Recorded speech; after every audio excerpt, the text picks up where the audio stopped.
Táto relácia vznikla za podpory dobrovoľných príspevkov našich poslucháčov. I ty sa k nim môžeš pridať. Viac informácií nájdeš na www.slobodnyvysielac.sk. Ďakujeme. Je štvrtok, 16. februára 2017. Počúvate internetové rádio Slobodný vysielač, reláciu Konšpiračný byt. A do 18. hodiny budete počúvať dnešnú tému, ktorá sa dotýka hostí v štúdiu a určite aj väčšiny ľudí, ktorí si na vlnách internetu zapli teraz Slobodný vysielač. Martin Bavolár praje hodnotné počúvanie, kde sa v konšpiračnom byte budeme rozprávať aj na tieto témy. Žijeme v totalitnom režime, kde vládne bezprávie, korupcia, svojvôľa, nekalé praktiky, podvody, manipulácie, klientelizmus a kriminálne štruktúry.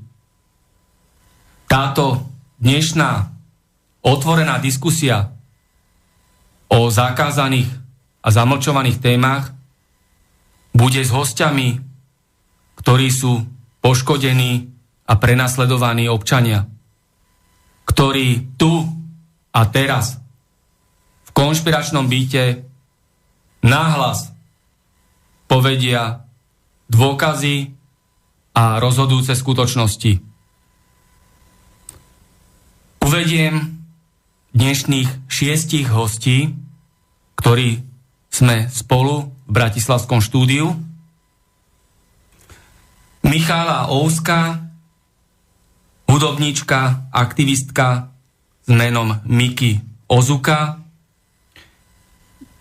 Ďalej Zlatica Mišechová, obeť totalitného režimu.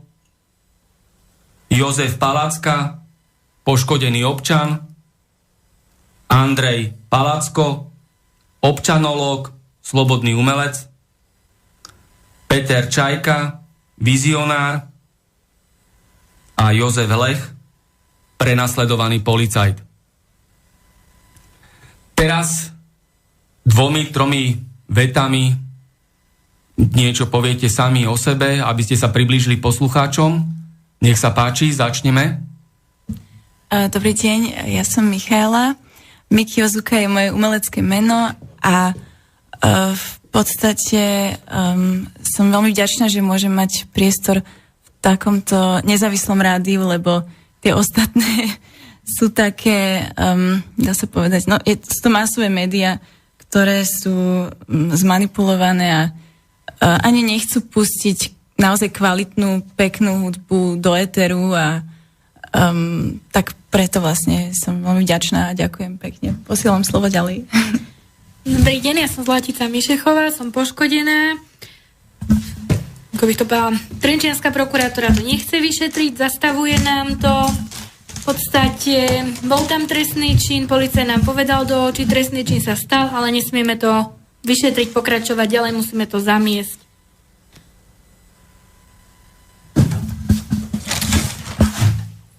Dobrý deň sa praje, volám sa Jozef Palacka a chcel by som týmto éterom, internetovým rozhlasom upozorniť na moje problémy a počítam, že sa to týka veľa ľudí. 14 rokov chodím po súdoch, po úradoch, jednoducho okradli ma o majetok, okradli ma o byt, vlastne lepšie povedané o dom, nemôžem sa k domu jednoducho dostať, dopracovať. Každý vás len odstrkuje, milión všelijakých žiadostí od vás žiadajú. Ja mám tento problém a dúfam, že až budem mať čas, tak vám okolo toho ešte ďalšie poviem. Ďakujem zatiaľ. Dobrý deň, pozdravujem prebudených Slovákov. Ja som, jak ma nazývajú na celej planete, svetoznámy osobnosť planéty, fotograf, ktorý som fotil svetové osobnosti planéty. Bol som s Fidelom Castrom, ktorého milujem. S Hugo Chávezom, ktorého milujem. Bol som s 15 prezidentami Latinskej Ameriky. Juan Tarena, Javier Sotomayor, Teófilo Stevenson, Ana Fidelia, Omar Portuondo, Daniel Ortega, Garcia Marquez, svetové osobnosti planety, Stevie Wonder, Paul McCartney, Joe Cocker, Sinead O'Connor, Roxette, opera, jazz, divadlo, film. Ja mám všetko nafotené ako málo kto na planete. A preto som vlastne tu šťastný v tomto krásnom slobodnom rádii, lebo toto je jediné slobodné rádio na Slovensku, a keď Slovensko nemá žiadne slobodné nič. Všetky zákony sú protiľudské, urobené politickými vrahmi a zločincami. Dobrý deň prajem a želám všetkým poslucháčom vlastne Slobodného vysielača krásny deň. Môžem povedať to, že som veľmi rád, že som tu. Môžem poďakovať práve Martinovi Balárovi, ktorého mám ako veľmi rád a uznávam ho, pretože otvára kľúčové otázky na Slovensku. Čo sa týka z mojej strany, ja som troška z iného cesta a chcem povedať to, že ponúkam jednu alternatívu. Som vizionár veľmi silného medzinárodného programu a projektu, kde vlastne ponúkam alternatívu, ako dokážeme okamžite radikálne riešiť problémy s nezamestnanosťou, s turistickým ruchom, s dotovaním športu a kultúry a takéto veci. Ale chcem povedať vlastne aj to, že naozaj je veľký problém, keď máte nejaký dobrý nápad, že proste nedokážete to dostať do éteru. Ak nemáte proste nejaké zázemie, nemáte peniaze, nemáte taký vplyv, je naozaj problém to zverejniť a práve toto rádio, Slobodný vysielač, prvýkrát po rokoch som sa dostal ako do éteru a som naozaj nesmierne vďačný. Ja potom by som povedal niečo o tomto projekte a o tomto zámere. Naša republika, na tom sa zhodneme všetci, ktorí sme tu v Bratislavskom štúdiu, aj všetci ľudia určite, ktorí nás počúvajú, aj tí, ktorí nás nepočúvajú, je vo veľmi zlom stave. Je tu dennodenne pošliapávaná ústava Slovenskej republiky. Ústava je základ republiky a keď neplatí ústava, potom neplatí nič. Je tu genocída, pretože vládnúca oligarchia vytvára také životné podmienky, ktoré mnohé skupiny obyvateľov likvidujú a sú pod vplyvom genocídy. Naozaj v našej republike sa dobre majú iba skorumpovaní politici a ich prisluhovači v parlamente, v polícii, v prokuratúre, v súdnictve, vo falošných mimovládkach, v tajných službách, na úradoch, v zdravotníctve. Ja by som teraz mojich hostí požiadal, keby každý povedal, prečo sa vlastne ocitol v Bratislavskom štúdiu Rádia Slobodný vysielač a v relácii Konšpiračný byt.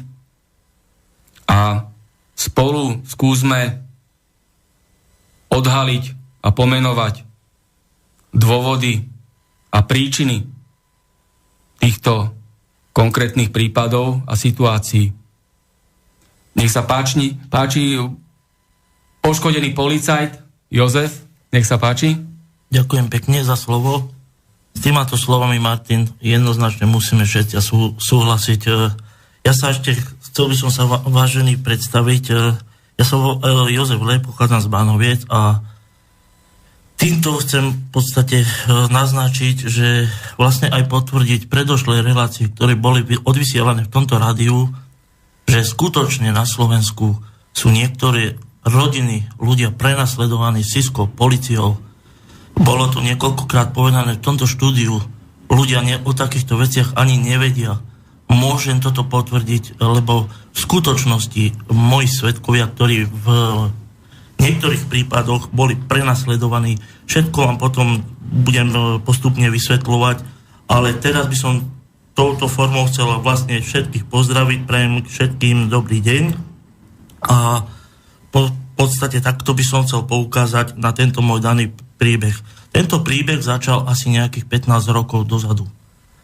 Keď som poukázal na trestnú činnosť policajtov, vlastne som poukázal štandard policie ako vylepšovať štatistiky policajtov, to znamená, občania ani nevedia, ako to funguje na slovenskej policii, to znamená, že príde občan nahlasiť, ja neviem, banálnu krádež, čaká od policie, že ho bude vyšetrovať ten policajt.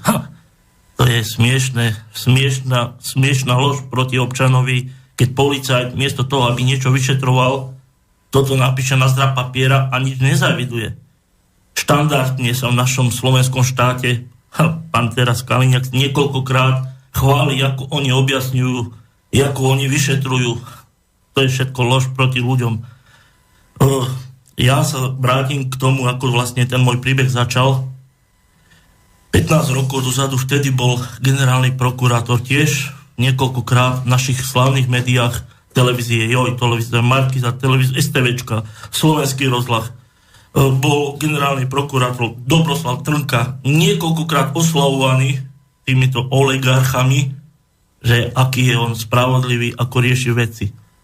Tá spravodlivosť jednoducho je v tom, že miesto toho, aby vyšetroval túto trestnú činnosť, ktorú som doložil dôkazmi, napríklad ohliadkou miesta činu, čo je neodkladný, neopakovateľný úkon, čím policajt začína trestné stíhanie, tento generálny prokurátor s prepáčením takto závažný dôkaz zahodil do koša, namiesto toho, aby sa vyšetrovali títo policajti, ktorí boli za takto závažný trestný čin zodpovední, vykašľali sa na to, neriešili toho konkrétneho policajta, ktorý za toto bol zodpovedný, ale začali prenasledovať mňa, moju rodinu, mojich známych a v podstate týmto môžem potvrdiť reláciu z minulosti, čo tu boli určití páni a hovorili o tom, že na Slovensku je Siska, ktorá takto prenasleduje ľudí. Toto všetko je pravda, ja to môžem len potvrdiť, lebo tí svedkovia, ktorí v mojom prípade už svedčili na súde,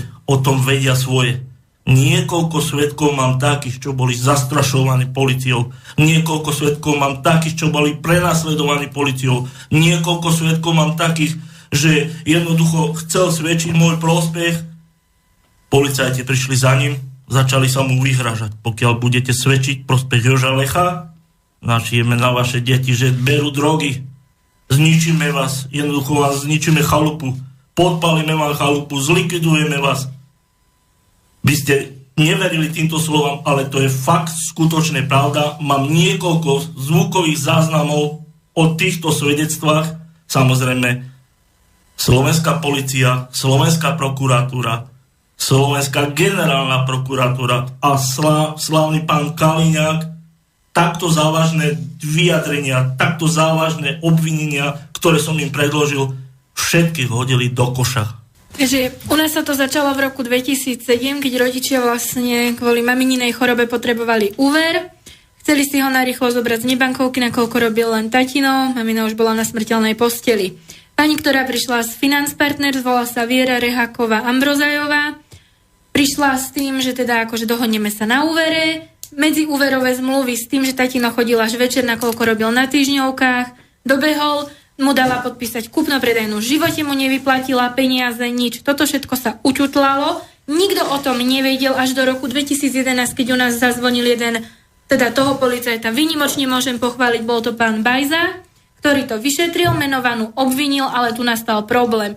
Zrazu nám to vyšší stiahli, obvinenie zmizlo a pán Bajza išiel do dôchodku. To je jedna vec. A druhá vec je, že pánovi Bajzovi všetky dôkazy, čo mal, ja som ich vyslovene dostala zo spisov, či už oznámosti, alebo proste dostali sme sa k ním. Bolo tam, že spolupracovala s notárskym úradom, dokonca OSB Depovazka Bystrica vypovedala, že menovaná si byť neprepísala nič. Zrazu teraz minulý rok sme mali občianskoprávny súd, lebo na prokuratúre nám to stopli, kde zrazu prišla výpoveď z bytového. Menovaná si všetko sama prepísala, neboli žiadne problémy, ale máme výpoveď, že problémy boli. Takisto máme sfalšované podpisy. Pánovi policajtovi Santovi stačí, keď niekto prehlási, že podpis je jeho. Ako ja tu niekomu niečo podpíšem, alebo niekto mne podpíše, ja ho sfalšujem a príde niekto na políciu a ja poviem, je to môj podpis, tak automaticky to budem ja platiť? To je normálne. Proste jednoducho máme takýto problém. Každý jeden dôkaz, aj teraz som posielala nové dôkazy, kde nám to pán prokurátor Kryška, áno, nám v pondelok mi napísal list, že ich nepríjma a nebude sa vyšetrovať ďalej. Napísal mi, že to tam je, není to tam, lebo ja som to dostala až teraz. Nebolo to tam, každý jeden doklad sme si sami, nikto nič nekonal, čokoľvek som musela, všetko som musela napísať, mám 100 sťažností na políciu. Nikto s tým nič nerobí. Ešte raz dobrý deň. Volám sa Jozef Palacka a ja mám taký problém, že 14 rokov chodím takisto po úradoch.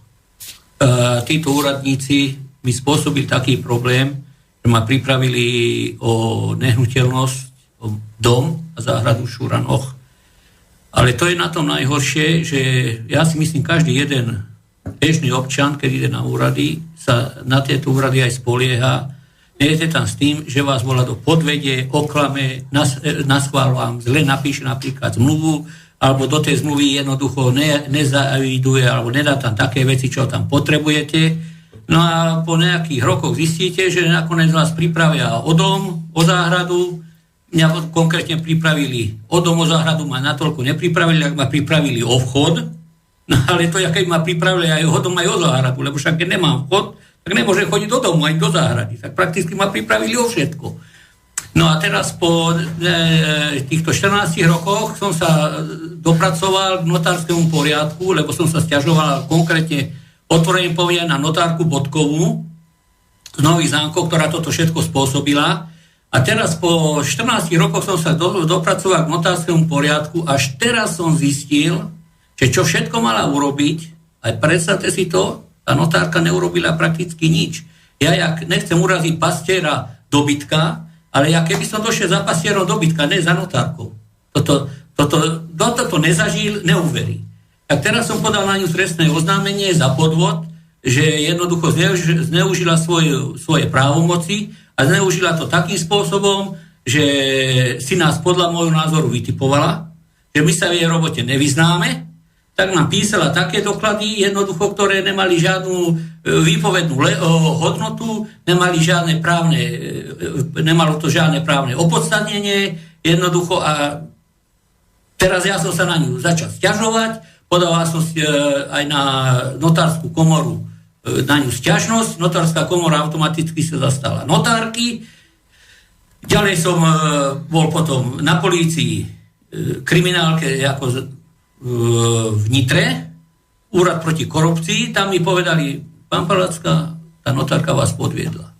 No ale argumenty som nemal, žiadne paragrafy, žiadne praktické paragrafy, to sú návod, ako na používanie by som povedal, jak má tá notárka podľa tohto paragrafu návodu voči každému človekovi postupovať.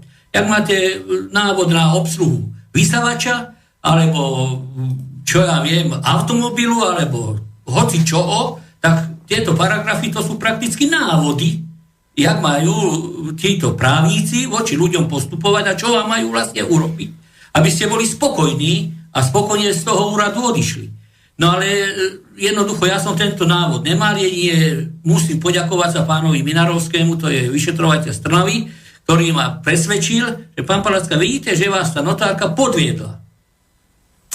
Poslal to na prokuratúru do Nových Zámkov, tam automaticky zamietli, že on sa nestal, podvod sa nestal, no ale ja som zase už ďalej proti tomu nešiel, preto, lebo hovorím, som nemal som notársky poriadok, o ktorý sa táto notárka jednoducho opierala, až hovorí, že teraz som zistil, že nám mala, keď dojdete, to hovorí pre všetkých ľudí, ktorí toto počúvajú, keď teraz prídete za notárkou s nejakými problémami, s nejakým človekom, ktorý vám niečo je dlžný, tá notárka automaticky musí písať s vami notárskú dohodu. Jednoducho. Že na čom ste sa u tej notárke dohodli. Tam sa musí ona pod to podpísať, vy sa podpíšete, protistrana sa podpíše a to je takú úradnú silu to má, keby to vydal súd, okresný súd, keby to vydal, to je také rozhodnutie. No a toto nám notárka nespravila a teraz momentálne sa na ňu sťažujem. Akurát dneska som dostal dopis z prokuratúry, kde uznali z zatiaľ, neviem, dokedy to pôjde, uznali, že moja požiadavka voči notárke je opodstatnená, že nás jednoducho oklamala a žiadajú vyšetrovateľa, aby toto celé došetril. Chcem byť zvedavý, že kde sa to, jakým spôsobom, kde sa to pohne, po prípade uvidím, a budem mať možnosť a bude vás to zaujímať, budem i ďalej ľudí informovať. Počítam, že toto je veľmi dobrá vec pre každého človeka, kto ide na úrady. Ďakujem pekne. Zase pozdravujem našich prebudených Slovákov, Andrej Palacko, fotograf.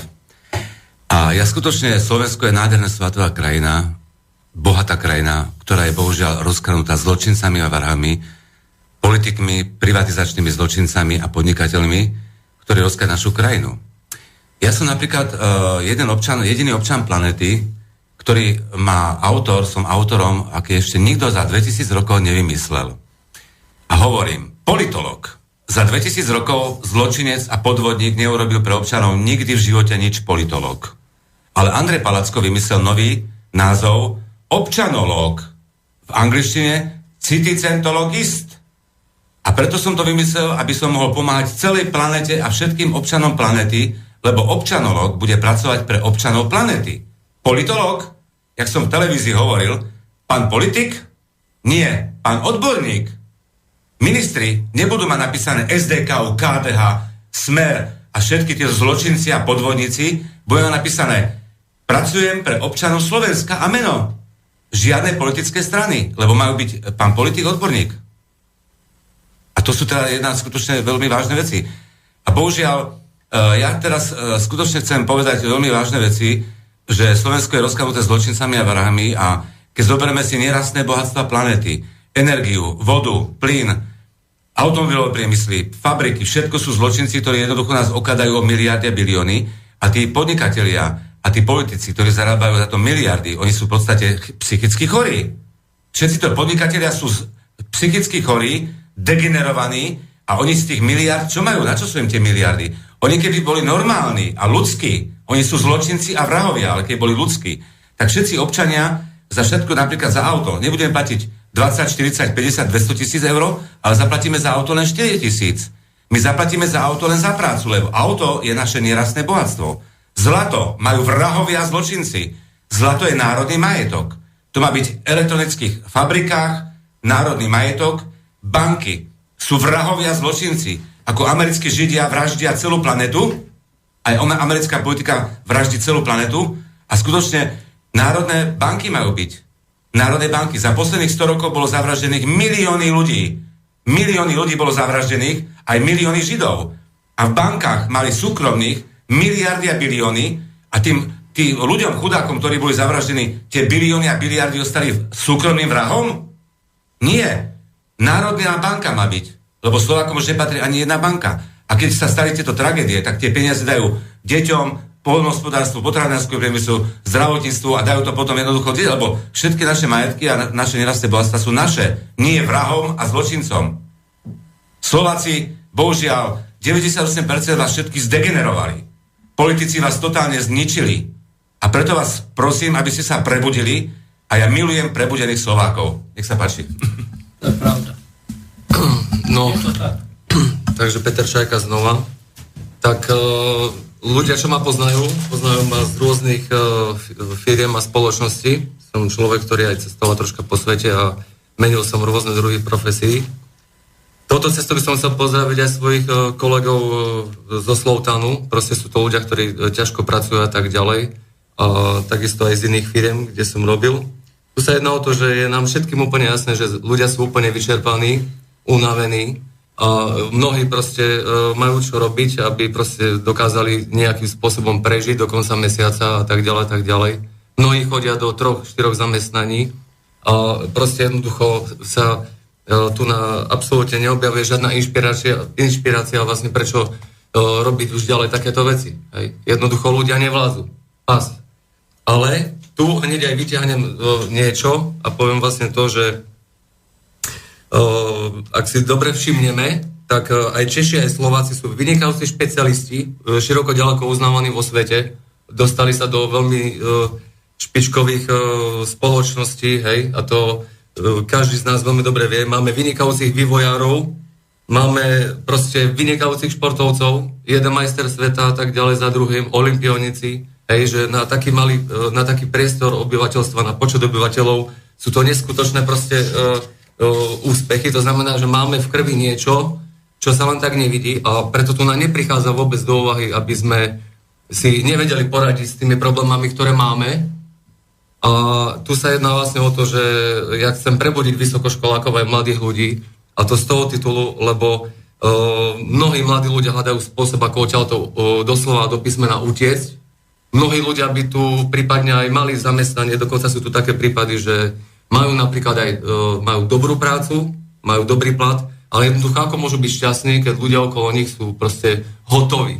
Hej? Takže odchádzajú ani niektorí výnimky. Veľa z nich odchádzajú kvôli existenčným problémom. Ale sú to aj ľudia, ktorí odchádzajú zo Slovenska z toho titulu, že tu nie je tá klíma. Frustrovaní a jedno z druhým a tak ďalej. Hej? A teraz ja poviem to, že my sa spoliehame na našu vládu, spoliehame sa na Úniu a na takéto veci. Mne sa veľmi páči toto štúdio z toho titulu, že je tu otvorená diskusia a myslím si, že každý jeden z vás, ktorý by prišiel sem do štúdia, alebo každý jeden človek má čo povedať, lebo to je jeden príbeh za druhým. Proste, a prečo o tom hovoríme? Lebo dačo tu na chýba. To znamená, že niečo nefunguje tak, ako má. A tu vlastne chcem povedať to, že existuje proste spôsob, ako v prvom rade dostať ľudí do ulic, prehlbiť vzťahy medzi ľuďmi, naučiť ich spolupracovať. World Harmony Centers a vlastne aj celý program, ktorý uvádzam po technicko-pracovným názvom Avatar program Titan Extreme Angel Cities. Vyberiem teraz, pretože je tu na takáto debata, ani tu na moc tak nepatrím, ale spomeniem to, že ako bude spolupracovať s verejnosťou. Dávame dokopy kapely disjokejov, dávame dokopy rôznych podnikateľov a tak ďalej, máme zaujímavé projekty a chceme vám povedať asi takú vec, že ako by to fungovalo. To znamená, že dávame aj dokopy moderátorov, kamery, televíziu, časopis, sociálnu sieť a takéto veci. To je jedna veľká skladačka, ktorú chceme dať zložiť dokopy a to aj prostredníctvom tohto rádia, aj rôznych relácií. A tam vlastne chceme urobiť to, že vlastne naši vynikajúci DJ, proste hudobníci, dokážeme usporiadavať veľmi zaujímavé podujatia na strategických pozemkoch, po ktorých idú developeri a na týchto strategických pozemkoch, keďže už troška hovorím v predstihu, v našom úzadí chceme pripraviť zaujímavých investorov a pripraviť zaujímavé projekty, ktoré dokážeme realizovať i hneď. Ale ako budeme spolupracovať s verejnosťou? Na týchto strategických pozemkoch chceme robiť proste festivaly, zavolať tam verejnosť a vlastne naši moderátori dokážu proste klásť ľuďom zaujímavé otázky a to je jedna otázka takého typu, že čo by ste tu napostavili, keby ste bol podnikateľ? Ľudia dajú svoje názory. Ľudia, hej. Dokonca na takéto podujatia dokážu prísť aj ľudia zo zahraničia a proste tieto názory sa dokážu objaviť na sieti. Dokážeme tieto prostredia veľmi dobre monitorovať, ako čo sa týka, že ľudia budú mať možnosť napríklad z Bratislavy pozerať to, ako takéto podujatie prebieha na zaujímavom pozemku, napríklad v Liptovskom Mikuláši. A formou diskusí môžu dávať návrhy. Môžete tam otvoriť reštauráciu, bar, požičovňu, toho a toho. Hovorím to čisto ako obrazne. My sme navrhli 30 projektov v okolí Liptovského Mikuláša. A teraz ide vlastne o čo? Že existujú projekty, ktoré proste musia byť uzákonené, že jednoducho investori do nich môžu investovať, môžu zarobiť proste zaujímavý zisk a podiel, ale jednoducho hneď po tom, ako sa ten zisk vráti týmto vlastne vstupným investorom, tak dosiahneme to, že proste ten projekt ďalej proste otáča peniaze, ďalej funguje a vlastne ten zisk dokáže konečne začínať riešiť proste problémy ľudí. A už len poviem to, že v podstate toto je jeden zo spôsobov, ako môže začať verejnosť spolupracovať a toto je vlastne prvý bod taký, že ako by sme mali začať my Slováci proste ťahať za jeden povraz a deliť sa o skúsenosti a hľadať riešenia. Nech sa páči. Národný a štátny majetok to bude. Mladí ľudia sa zainteresovať, to je veľmi dobré.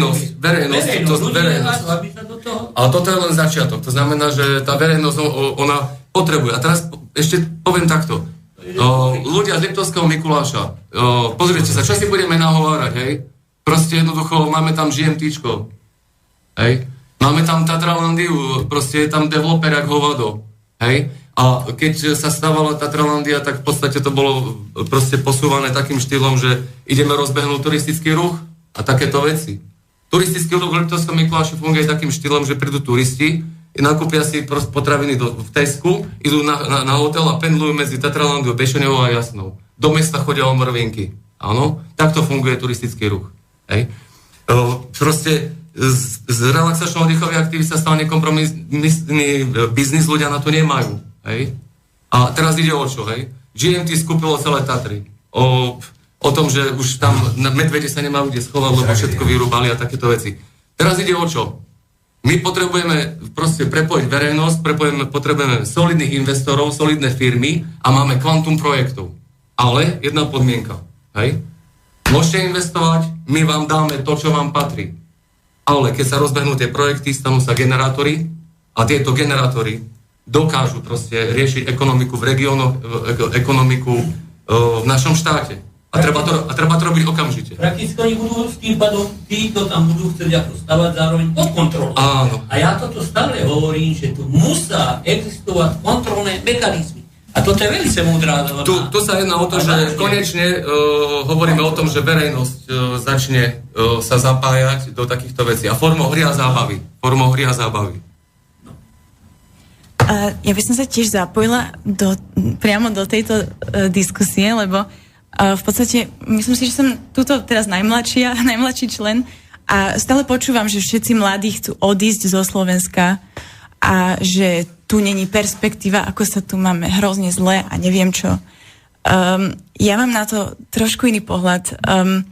Keď som mala 5 rokov, tak sme sa presťahovali do Viedne, akože na Zlatý západ s rodičmi a v podstate kúsok, hej, je to kúsok odtiaľto, ale napriek tomu sú to dva svety a som to veľmi rýchlo poňala, že vlastne, že ako sa tu máme neuveriteľne fantasticky, lebo všade inde to není o nič lepšie a dokonca by som povedala, že tak dobre, ako sa my tu a možno v iných slovanských krajinách ešte a odizolovanie Japonsko možno už ani nie, keďže tam je taká radiácia, vysoký stupeň radiácie, že to je neúnosné pre Zem.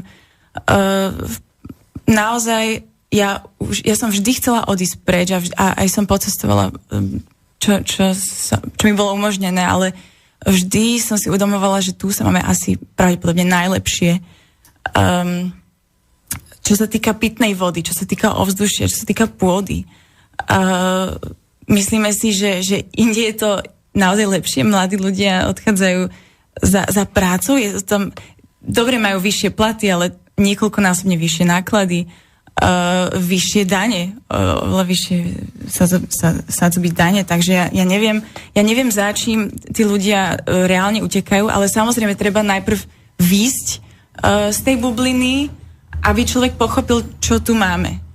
Takže ja si myslím, že som na to prišla a akože sama pre seba a určite vidím svoju budúcnosť tu, aj keď je to ako hudobník, skladateľ dosť ťažké, by som povedala, ale vidím to ako výzvu. Inde by som to nemala ľahšie, povedzme tak.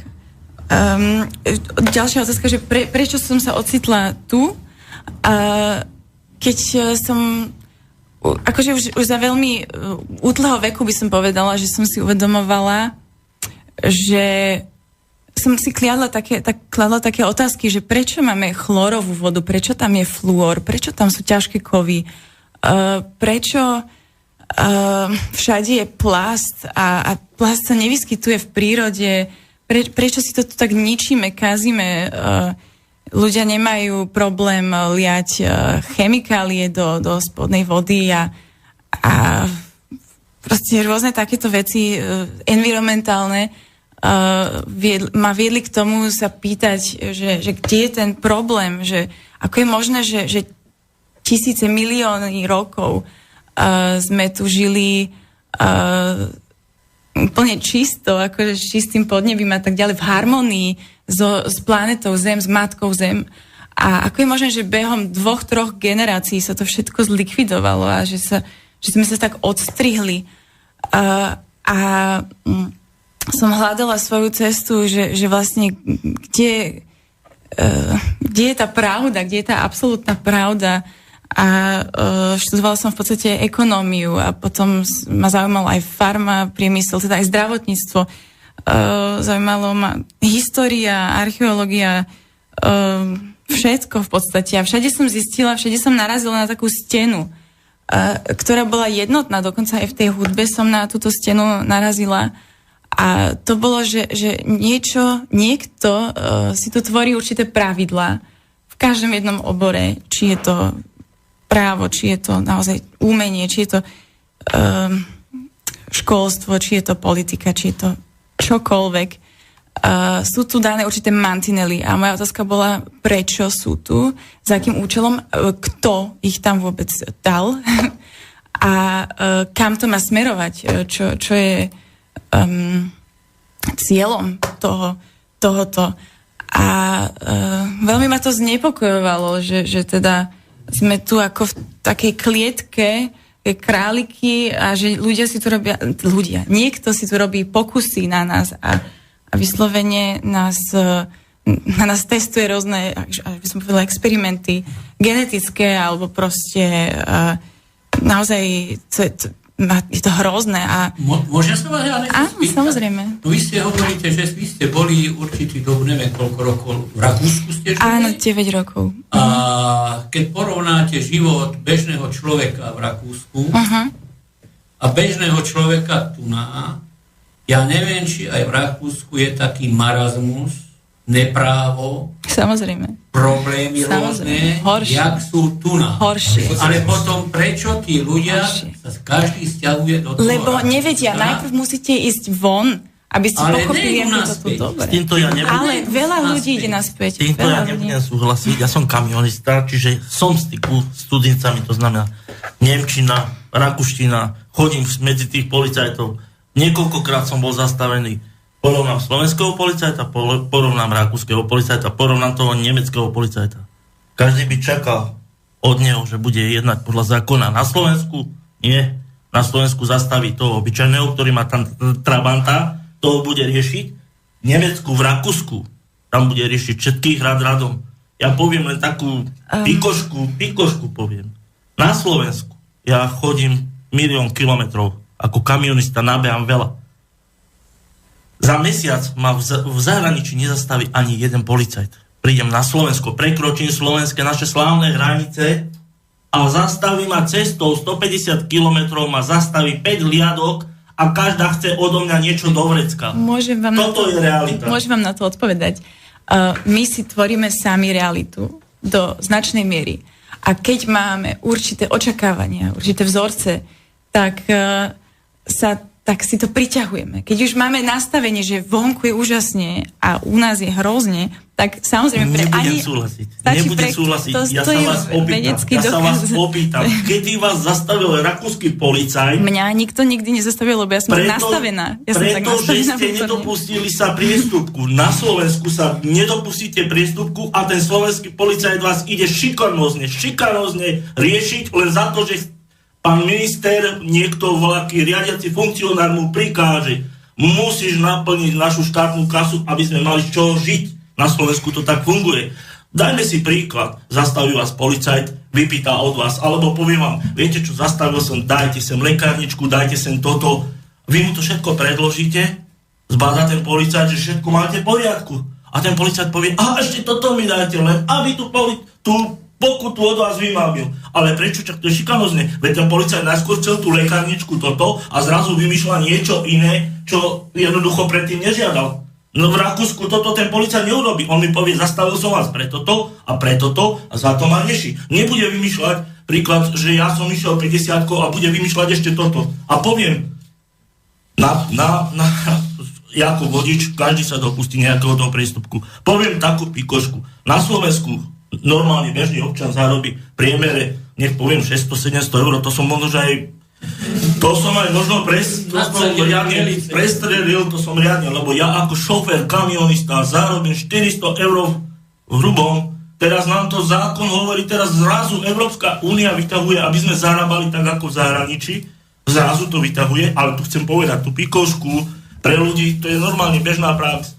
Ja som si dovolil, akože hľadal som určitú špedičku v zahraničí, v Nemecku, konkrétne Basel, a tam ma zastavil policajt a nemal som pás. Telefonoval som, lebo som hľadal s disponentkou zo Slovenska, som telefonoval, videl, že nemám pás, telefonujem. Na Slovensku bežný občan za toto dostane koľko pokutu? 200, 300 eur? Ja som dostal v Nemecku. V Nemecku som dostal za toto 60 eur pokuty. Ľudia, takto to funguje v zahraničí, ktorí zarábajú 1500 eur, dostanú takúto pokutu. Nech sa páči ďalší. Ďakujem, pozdravujem prebudených Slovákov.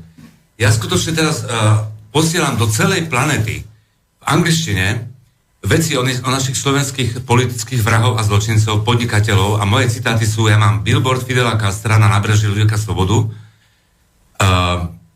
Citáty. Privatizácia sú zločinci a vrahovia. Planeta patrí ľuďom planéty. Citát Andrej Palacko. Ďalší citát.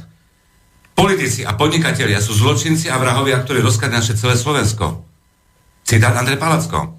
Ďalší citát. Ako môže žiť rodina, ktorej nič nepatrí? Otáznik. Ako môže žiť Bratislava, ktorej nič nepatrí? Otáznik. Ako môže žiť Slovensko, ktorému už nič nepatrí? Citát Andrej Palacko. A teraz vám poviem takú tragédiu, ako ste v živote nepočuli. Andrej Palacko bol trestne stíhaný vrahmi a zločincami. Generálna prokuratúra, policajné prezidium a politikmi. Ja mám nemecké občianstvo, aj nemecké. Kúpil som si krásnu osmičku Audinu v Nemecku a potreboval som si požičať malú ešpezetku na moje auto. Samozrejme som prišiel do kancelárie, položili mi ešpezetky na stôl, tam bola samozrejme policajná kamera a dal som mu 20 eur na pivo. A kvôli 20 eur ma trestne stíhali rok títo zločinci a vrahovia. Mojich 20 eur na pivo? Tu na rozkady títo zločinci a vrahovia, politici a podnikatelia a privatizační zločinci, miliardy a bilióny, miliardy. A ešte sa nám smejú do očí. Ako? A ešte sa nám smejú do očí. Áno, nie, oni nemajú šancu ma ani trestne stíhať, lebo ja hovorím pravdu, lebo aby sa prebudili aj sudcovia, prokuratúra, generálna, policajné prezidium, však oni sú tiež otroci. Oni sú otroci, oni sú darebáci. No darebáci, ale robia pre zločincov a vrahov, nie naozaj. A ja teraz posielam do celej planety aj o našich 15 ministrov, zločincov a vrahov, ktorí absolútne nefungujú a ročne nás stoja miliardy. A teraz vám poviem veľmi vážnu vec. A nám stačia len 4 ministerstva, lebo tí miliardy ročne nás stoja a zamestnanec, ktorý má 300, 400, 500 eur, bude mať 3000. Dôchodca, ktorý má 180, 280, bude mať 1500. A toto Palacko na tom pracuje. A posielam to do celej planety a nemajú šancu mňa nejakým spôsobom absolútne trestne stíhať. Nemajú šancu, lebo hovorím pravdu. A ešte sa nazvú ochrancovia tohto štátu za to, že zastavili zdvíhanie elektriky a podobné. Takto sa nazývajú títo naši oligarchovia. Čo na toto povedať? Áno, prepáčte, ešte som povedal, čiže aj v televízii, všade. Napríklad ja platím za elektriku zločincom a vrahom. Veď všetci súhlasíme. Za vodu platím zločincom a vrahom, však za vodu platím 45 eur mesačne, 3 eur by sme mali platiť. Za elektriku platím 105 eur tým vrahom. Máme platiť len 5 eur. Chodíte, hovorili ste, že ste boli v Nemecku. Vezmeme si, na Slovensku máme také nádherné vody, Váh, koľko elektrární, Dunaj, koľko elektrární, zoberme si Tatry. Krásny vietor, nádherný vietor. Idem po Nemecku, idem po Holandsku, tam vidím tie veterné mlyny. U nás na Slovensku sa to neoplatí, lebo aby tí politici mali z čoho kradnúť, aby nebola elektrika zadarmo, aby takto mohli povedať, máme náklady na tú elektriku, aby sme si mohli zobrať, aby sme mohli okradnúť toho občana. Toto je realita na Slovensku. Vážení, ešte jedno ste dodať. Jedno si pamätajte. A ja som to už aj tu dvakrát zopakoval, myslím, pán Bavolár už to Adam aj odo mňa podchytil, že stav spoločnosti je vysvedčením väčšiny. To znamená, že keď väčšina je ticho, nemôžeme sa čudovať, že my sme bez peňazí. Tak demokracia je založená na vláde väčšiny. A keď väčšina je bez záujmu, je ľahostajná, alebo má strach, tak my, čo sme teraz tu v Bratislavskom štúdiu, sa môžeme aj rozkrájať, nezmeníme nič v tejto republike. Pretože určujúca je väčšina. To je princíp demokracie. Rozhoduje väčšina A my, keď sme v menšine, sme prevalcovaní týmito ľuďmi. Potom to vidíme, že jedna banda zlodejov strieda druhú bandu zlodejov vo vláde, sú voľby, 2 milióny ľudí ani voliť nejde. Tí, čo idú voliť, tak volia tých istých mafiánov. Raz je tam mafián Zurinda, potom je tam mafián Fico, Bugár, hej, Danko a tak ďalej. Sa to stále krúti dokola už x rokov. Treba burcovať ľudí. Ľudia, tak... To sa nedá. Ale ľudia, každý musí začať sám od seba. Ten prvý krok musí urobiť každý občan od seba. A tak... Môžem k tomu niečo... Nech sa páči? Môžem k tomu niečo povedať? Tu sa jedná vlastne o to, že, ako hovorím, ľudia už majú toho dosť, áno? Hej, že proste od pondelka do piatku, niektoré aj do soboty proste chodia fakt od rána, od mrku do mrku, hej, proste do noci, chodia tam proste robiť. Unavení sú, radi, že majú trošku času s tými rodinami, s tými deťmi a tak ďalej.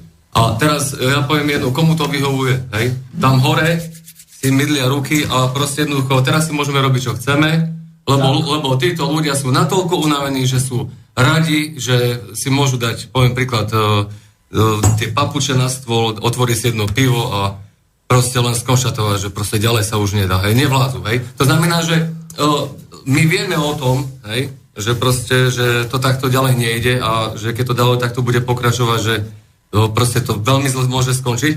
Ja len chcem... No samozrejme, veľký význam a vplyv majú médiá.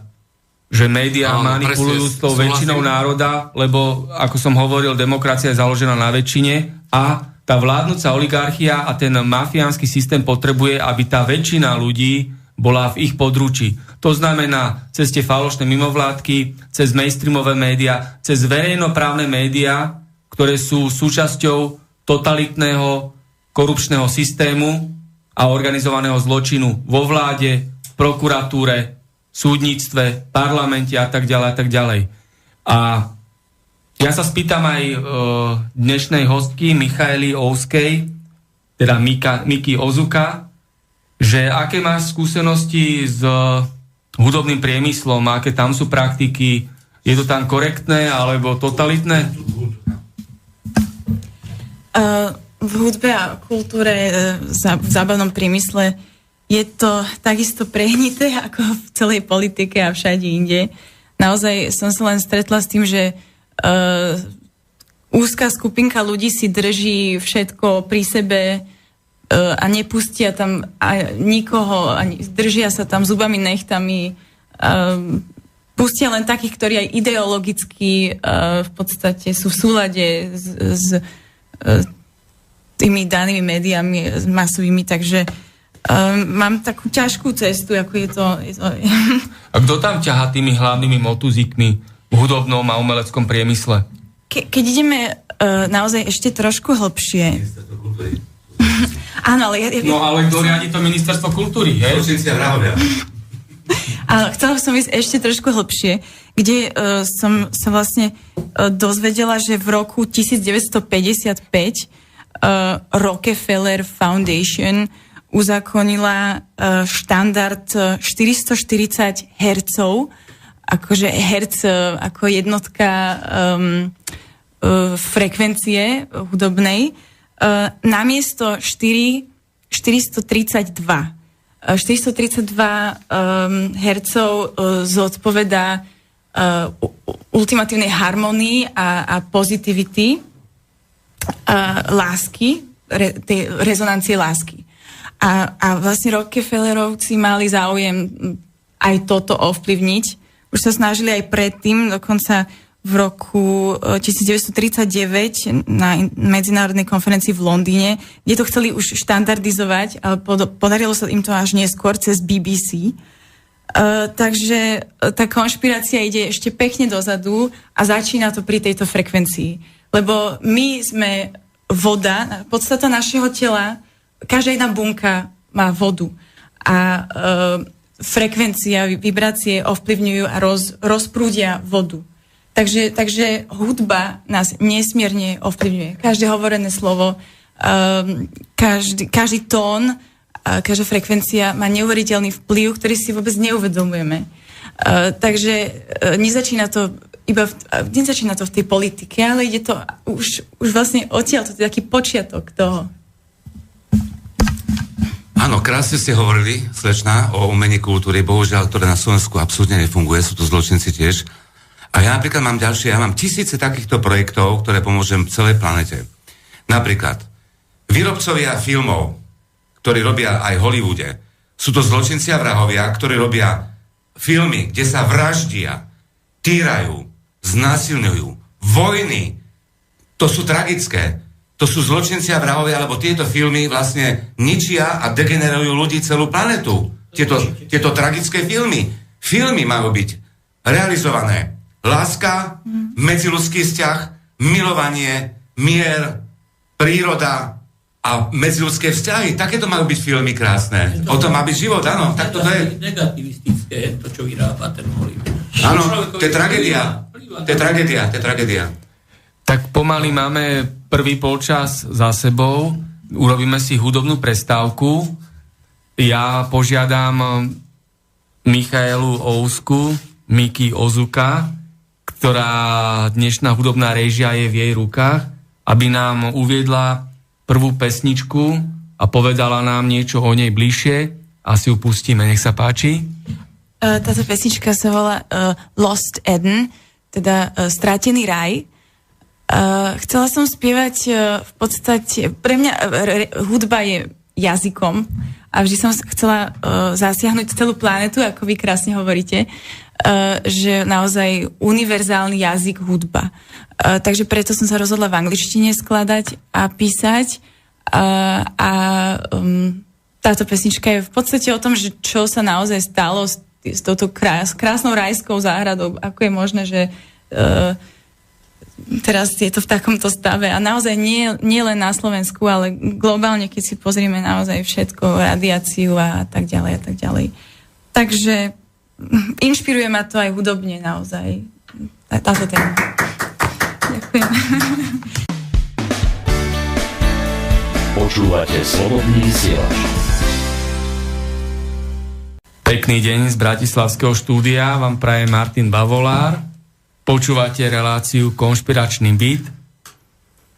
Sme v bratislavskom štúdiu, kam môžete posielať svoje otázky, podnety na mailovú adresu studio@slobodnyvysielac.sk alebo kto chce radšej telefonovať, môže zatelefonovať na telefónne číslo 0944 462 052 a rozprávame sa tu o zamlčovaných a zakázaných témach, ktoré nepočujete v mainstreamových médiách, vo verejnoprávnych médiách. A ja sa spýtam aj mojich dnešných hostí, aj ľudí, ktorí počúvajú Slobodný vysielač, dokedy nás tu bude terorizovať, zotročovať a okrádať tento totalitný režim. Táto skorumpovaná a mafiánska hrôzovláda.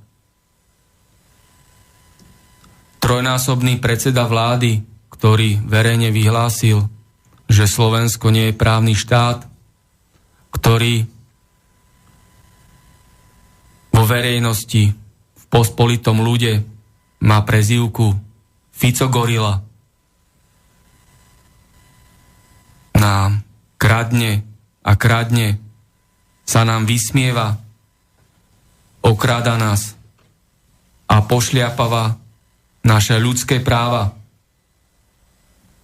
Fico vláda a Fico opozícia každý deň predvádza svoje ďalšie a ďalšie gorilie divadlo. Prečo už konečne táto Fico vláda aj s Fico opozíciou neriešia obrovské majetkové podvody, privatizačné zlodejiny, korupčné aféry, mafiánske vraždy a kauzu Gorila. Kauza Gorila, ktorá je súčasťou obrovskej chobotnice, ktorej chápadlá sú po celej Slovenskej republike. Od obecných úradov, miestnych úradov, až po najvyššie miesta na ministerstvách, vo vláde a v parlamente. Rozprávame tu o konkrétnych prípadoch, o vašich skúsenostiach s totalitnými praktikami a totalitnými médiami a totalitnými metódami. Ale tie tu budú stále medzi nami. Pokiaľ sa kauza Gorila nevyšetrí a tí, čo spáchali organizovanú a rozsiahlu trestnú činnosť, nebudú spravodlivo potrestaní a to, čo ukradli republike, aj vrátia republike. Pretože Ústava Slovenskej republiky jasne a zrozumiteľne hovorí, že všetci máme rovnosť pred zákonom. Ale je tu to rovnosť pred zákonom? Ako sme tu rozprávali o týchto cestných kontrolách, o jednotlivých vašich zlých skúsenostiach s políciou, prokuratúrou, kde aký úbožiak ukradne 2 rožky, tak tam nabehne 10 nafúčaných policajtov a robia hneď poriadky. Ale zaujímavé, že nie sú takíto razantní a predpisoví vo vyšetrovaní skutočnej kriminality a trestnej činnosti. Prečo to tak je? Skúsime pomenovať príčiny a dôsledky tejto zlej situácie, ktoré sú len sprievodnými znakmi tohto totalitného režimu, tohto koncentračného tábora, lebo my žijeme vlastne v jednom obrovskom koncentráku všetci, kde sa dobre majú iba skorumpovaní politici a ich prisluhovači. Oni majú tú demokraciu a my máme genocídu. Sú pošliapávané naše ľudské práva a kvalita nášho života je veľmi zlá. Nech sa páči. Áno, pán redaktor je krásna svetová osobnosť, hovorí pravdu a chce vám tiež pomôcť celému Slovensku aj celej planete. Ak spomínal napríklad tých našich politikov, ja hovorím, že sú to zločinci a vrahovia. Teraz napríklad pri Nitre idú robiť so zločincami a vrahmi novú fabriku Jaguara, chcú robiť zase automobilový priemysel, ktorí sú zločinci a vrahovia. Tieto automobilové priemysly po celej planete vyrábajú autá z našho nerastného bohatstva. Oni zarábajú na tom miliardy a bilióny, títo vrahovia. A si predstavte, že Slovensko má zaplatiť Jaguaru 340 miliónov eur, aby zamestnali 8 000 otrokov? Nie, Palacko bude riešiť takto. 340 miliónov. Kúpi milióny oviec, milióny kráv, milióny prasiat, milióny sliepok a Palacko zamestná 100 000 ľudí aj všetkých Rómov. A to bude nádherný život. Lebo skutočne, ak to bude národné a štátne, tak všetci budeme šťastní. A teraz títo, jak som spomínal, tí miliardári, politici, zločinci a vrahovia, tí podnikatelia, tí privatizační zločinci a vrahovia, oni sú chorí. Na čo sú im tie miliardy? Im stačia len 1000, 10 000. Tie miliardy patria ľuďom planéty. Ľuďom, lebo Slovensko je nádherná krajina, ale bohužiaľ je celá rozkradnutá, zničená a o 2 roky idem kandidovať za prezidenta Slovenskej republiky a skutočne, lebo voľby na Slovensku sú zločinci a vrahovia. Voľby si riešia politici. Voľby za 27 rokov neboli absolútne riešené. Neboli zmenené. Všetko si riešia oni, lebo všetky politické strany sú priatelia, ale v televízii sú nepriatelia. Čiže takto to je tragické. Toto je môj hlas. Ja by som sa tiež pridal k tomuto a ako pán Martin Bavolár naznačil, že prečo na Slovensku nie je vyšetrovaná kauza Gorila. Ja by som poukázal spätne na ten môj príbeh, že prečo som bol vyhodený od tej polície, lebo určite, niektorí ľudia si určite na to položili otázku. Samozrejme, pretože som poukázal na tú trestnú činnosť policajtov, samozrejme týmto príbehom chcem poukázať aj prečo na Slovensku není vyšetrovaná tá kauza Gorila. Pretože som teda poukázal na tú trestnú činnosť tých policajtov, tak samozrejme treba odstrániť, zbaviť. Teda policajti na mňa našili dopravnú nehodu v aute, v ktorom som nesedel. To im nestačilo, to im stále nestačilo. Bolo treba na mňa našiť trestný čin, aby som išiel do basy. To sa im samozrejme podarilo. Moji priatelia na Facebooku videli krásny príbeh, keď banovská polícia vyšetrovala trestný čin, skutok.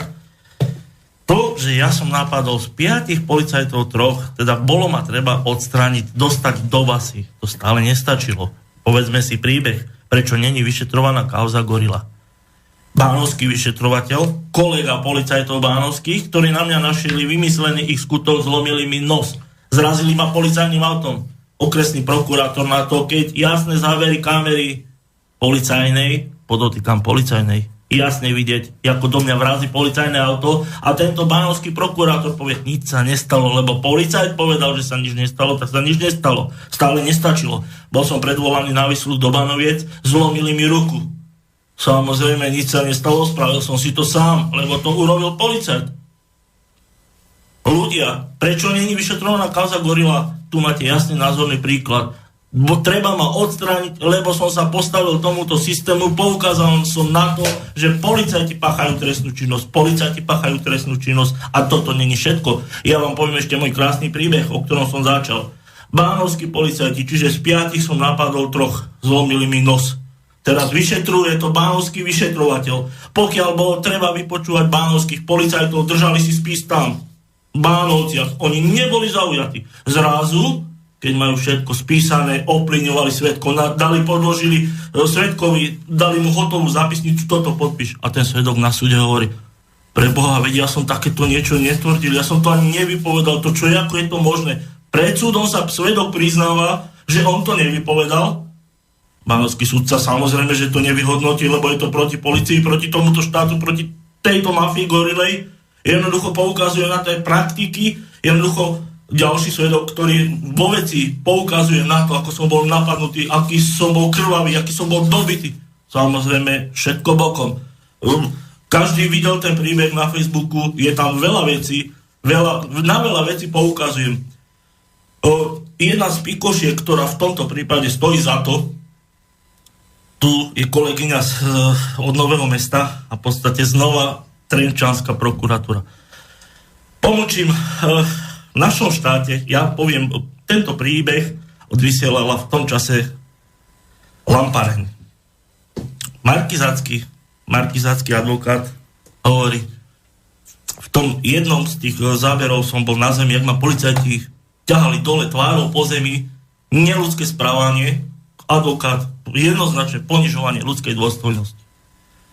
Povedal som na to sťažnosť, kontrolný orgán Trenčín vyhodnotil moju sťažnosť za neopodstatnenú. Viete na čom? Položil to na základe toho, že policajti spísali k tomu hlásenie o použití donúcovacích prostriedkov. Ale teraz sa podržte. Ja som si toto hlásenie o použití donúcovacích prostriedkov vyžiadal? Pán minister, na čele s tou slávnou kontrolnou mašinériou mi ho nesprístupnili. Viete prečo? Odkázali mi, lebo ho nemáme. Takže postavili moju sťažnosť na základe dôkazu, ktorý neexistuje. Toto je vyšetrovanie gorily. Takto čakáte od týchto, aby riešili políciu? Nikdy v živote. To nečakajte, že budú riešiť prokuratúru. Páči sa ďalšie. No, tu nemá kto vyšetrovať také kauzy, ako je kauza Gorila, pretože vedenie prokuratúry je skorumpované a mafiánske. Vedenie polície je skorumpované a mafiánske. Vedenie súdnictva je skorumpované a mafiánske. Úrad vlády je skorumpovaný a mafiánsky.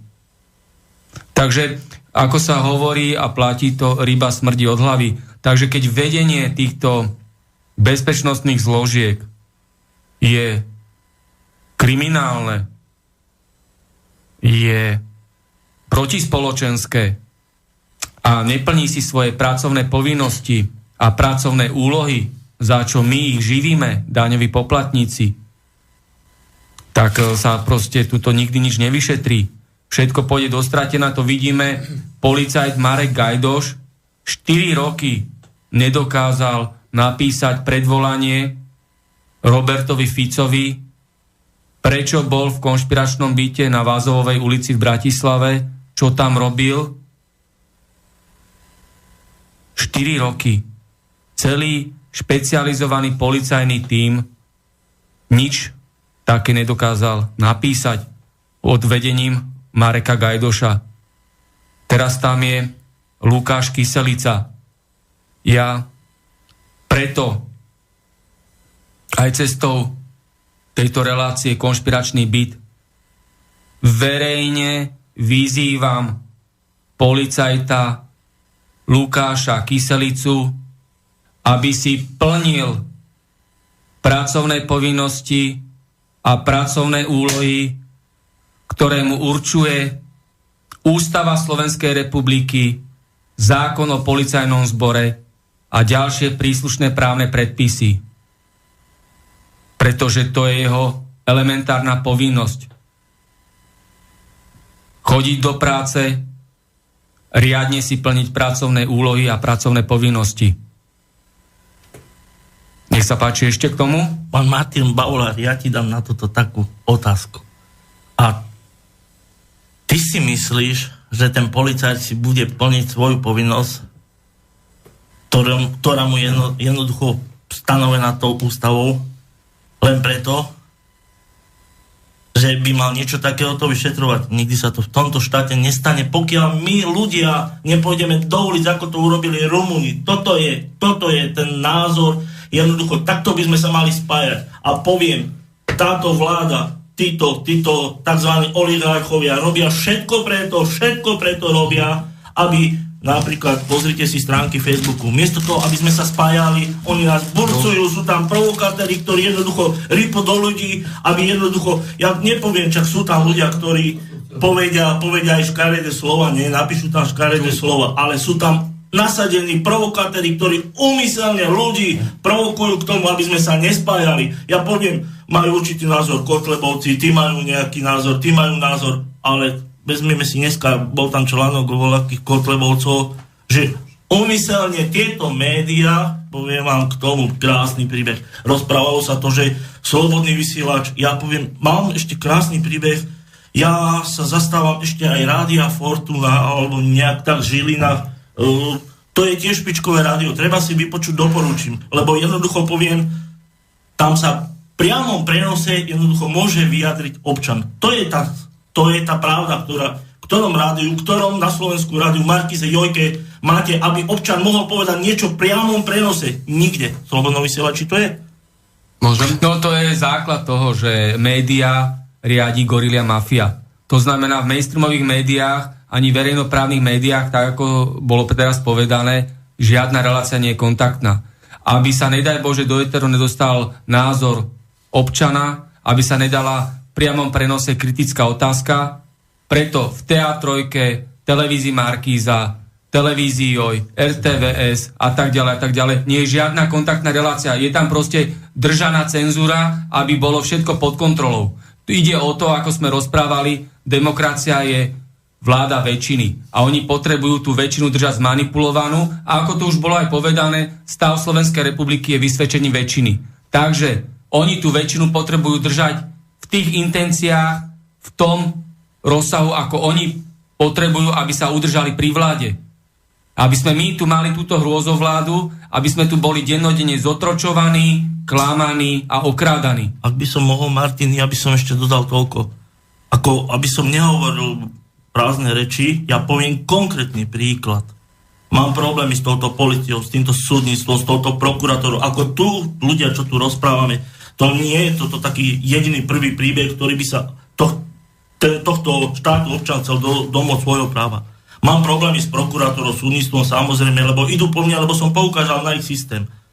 Požiadal som pred tými 3-4 rokmi o reláciu Markiza. Samozrejme, chytili sa toho, pikošku k tomu poviem, pán reportér Markize skončil. Požiadal som Jojku, nie. A poviem teraz v súčasnej dobe, čo ma už prenasledujú, lebo už za každú cenu ma chcú dostať do basy. Lebo poukazujem na tento systém a poukazujem na to, ako táto polícia, prokuratúra, súdnictvo funguje. Za každú cenu do basy. Teraz v súčasnej dobe som požiadal o O pomoc som požiadal televíziu Markíza. Pán redaktor Bujna z Trenčína mi doslova povedal, nemôžeme to odvysielať, my to máme zakázané. Pán redaktor Čertík z Prievidze, televízia Joj, nemôžeme to odvysielať, máme to zakázané. Doslova sa mi chytil o pomoc pán Mário Kopliarík, Nový čas, že áno, pomôžeme vám, urobíme krásny článok, tomu spravil nádherný článok, tomu spravil, mám ho na internete, poslal mi ho. A keď som už požiadal pán Kopliarík, a kedy sa to vlastne odvysiela, vlastne tá mafia, jedná sa tu teraz o podvod pána Mečiara a podobné veci okolo firmy BT Transport, vlastne cez túto firmu ma títo oligarchovia chcú dostať teraz do basy. Keď som na to poukázal, vlastne požiadal som ten Nový čas a pán Kopliarík by, no nechcel by som vulgárny, jedno slovičko, čo mi tam odpísal, samozrejme mi zahrešil do oného, že čo ho otravujem a napísal mi, viete čo, tak žiadajte, ja neviem, redakciu. Tak som žiadal redakciu, mlčali. Požiadal som teda jeho šéfredaktorku, mlčí.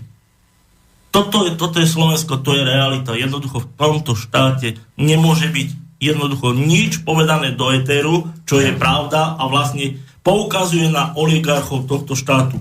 Ja som si donedávna myslel, pán Lipčic, super politik. Keď prichádzam pomaly, otváram si oči, veď v tom čase, keď ja som na to poukazoval, veď on bol minister vnútra. Hop, stop, Jozef. Čo si to robil? Prečo si ty vlastne jemu dával dôkazy do rúk? Že si čakal od neho nejakú... Teraz mi to dáva logiku, prečo vlastne oni nemôžu vyšetrovať sami seba. Lebo ten vie na toho, ten vie na toho. Takže čo môžete v tomto štáte čakať od nich?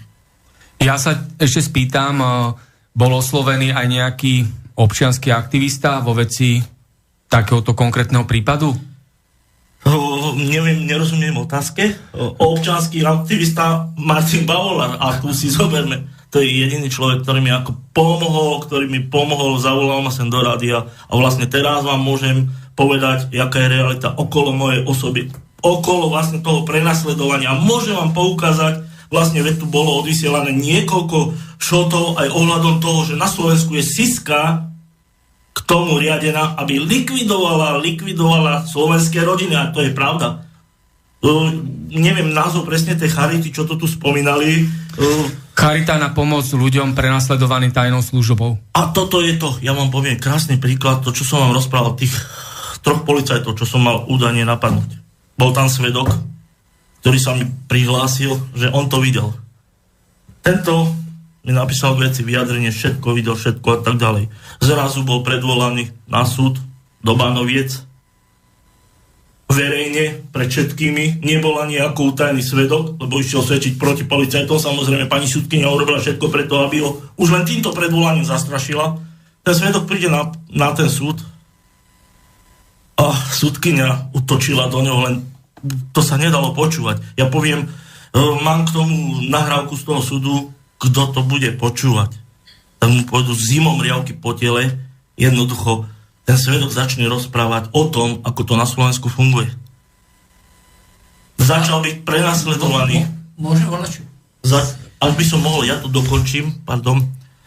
Začal byť prenasledovaný touto Siskou. Tým spôsobom začal nočné telefonáty. Sudkyňa hovorí, to mohol urobiť aj obžalovaný a tak ďalej.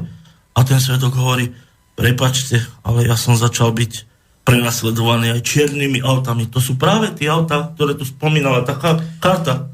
Charita na pomoc. Ja vám na toto niečo poviem. Ja som, patrím tu tak, hádam medzi najstarších. Ja sa pamätám na 68. rok. K takýmto vecám, jak vy tu rozprávate, alebo čo tu všetci máme, problémy, bude dochádzať zatedy, zakedy sa to už teraz nebudem hovoriť o sebe, ale budem hovoriť v prospech všetkých ľudí. Zakedy sa do čela štátu nedostanú ľudia, jak boli v 68.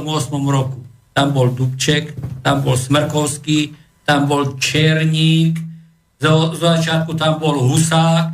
To znamená, že medzi našou spoločnosťou ešte doteraz takí ľudia nenarástli, za ktorým by išiel národ.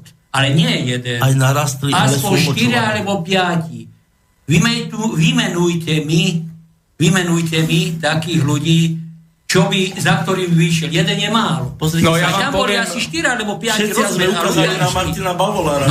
No ja ešte sa vrátim k tomu Alexandrovi Dubčekovi. On aj tak dopadol, že Havlová mafia ho v roku 1992 nechala zlikvidovať. Treba si prečítať svedectvo jeho syna Pavla Dubčeka, ktoré je dostupné aj na internete, kde to všetko s dôsledkami detailne povedal, aké boli príčiny, prečo to bolo, komu prekážal, že nesmel byť prezidentom Československej federatívnej republiky, lebo by zabránil privatizácii a tým zlodejinám, tak vtedajšia Havlová mafia ho potrebovala odstaviť, aby nekandidoval na prezidenta a potom ho nechali zavraždiť, aby už ho bolo úplne im nezavádzal. Takže ja vám môžem rovno povedať, on keby bol prezidentom Československa, tak by sa vôbec nestali tieto zlodejiny, privatizačné rozkrádačky, organizovaný zločin by tak nekvitol, ako teraz kvitne. Takže to jedno s druhým všetko ide spolu.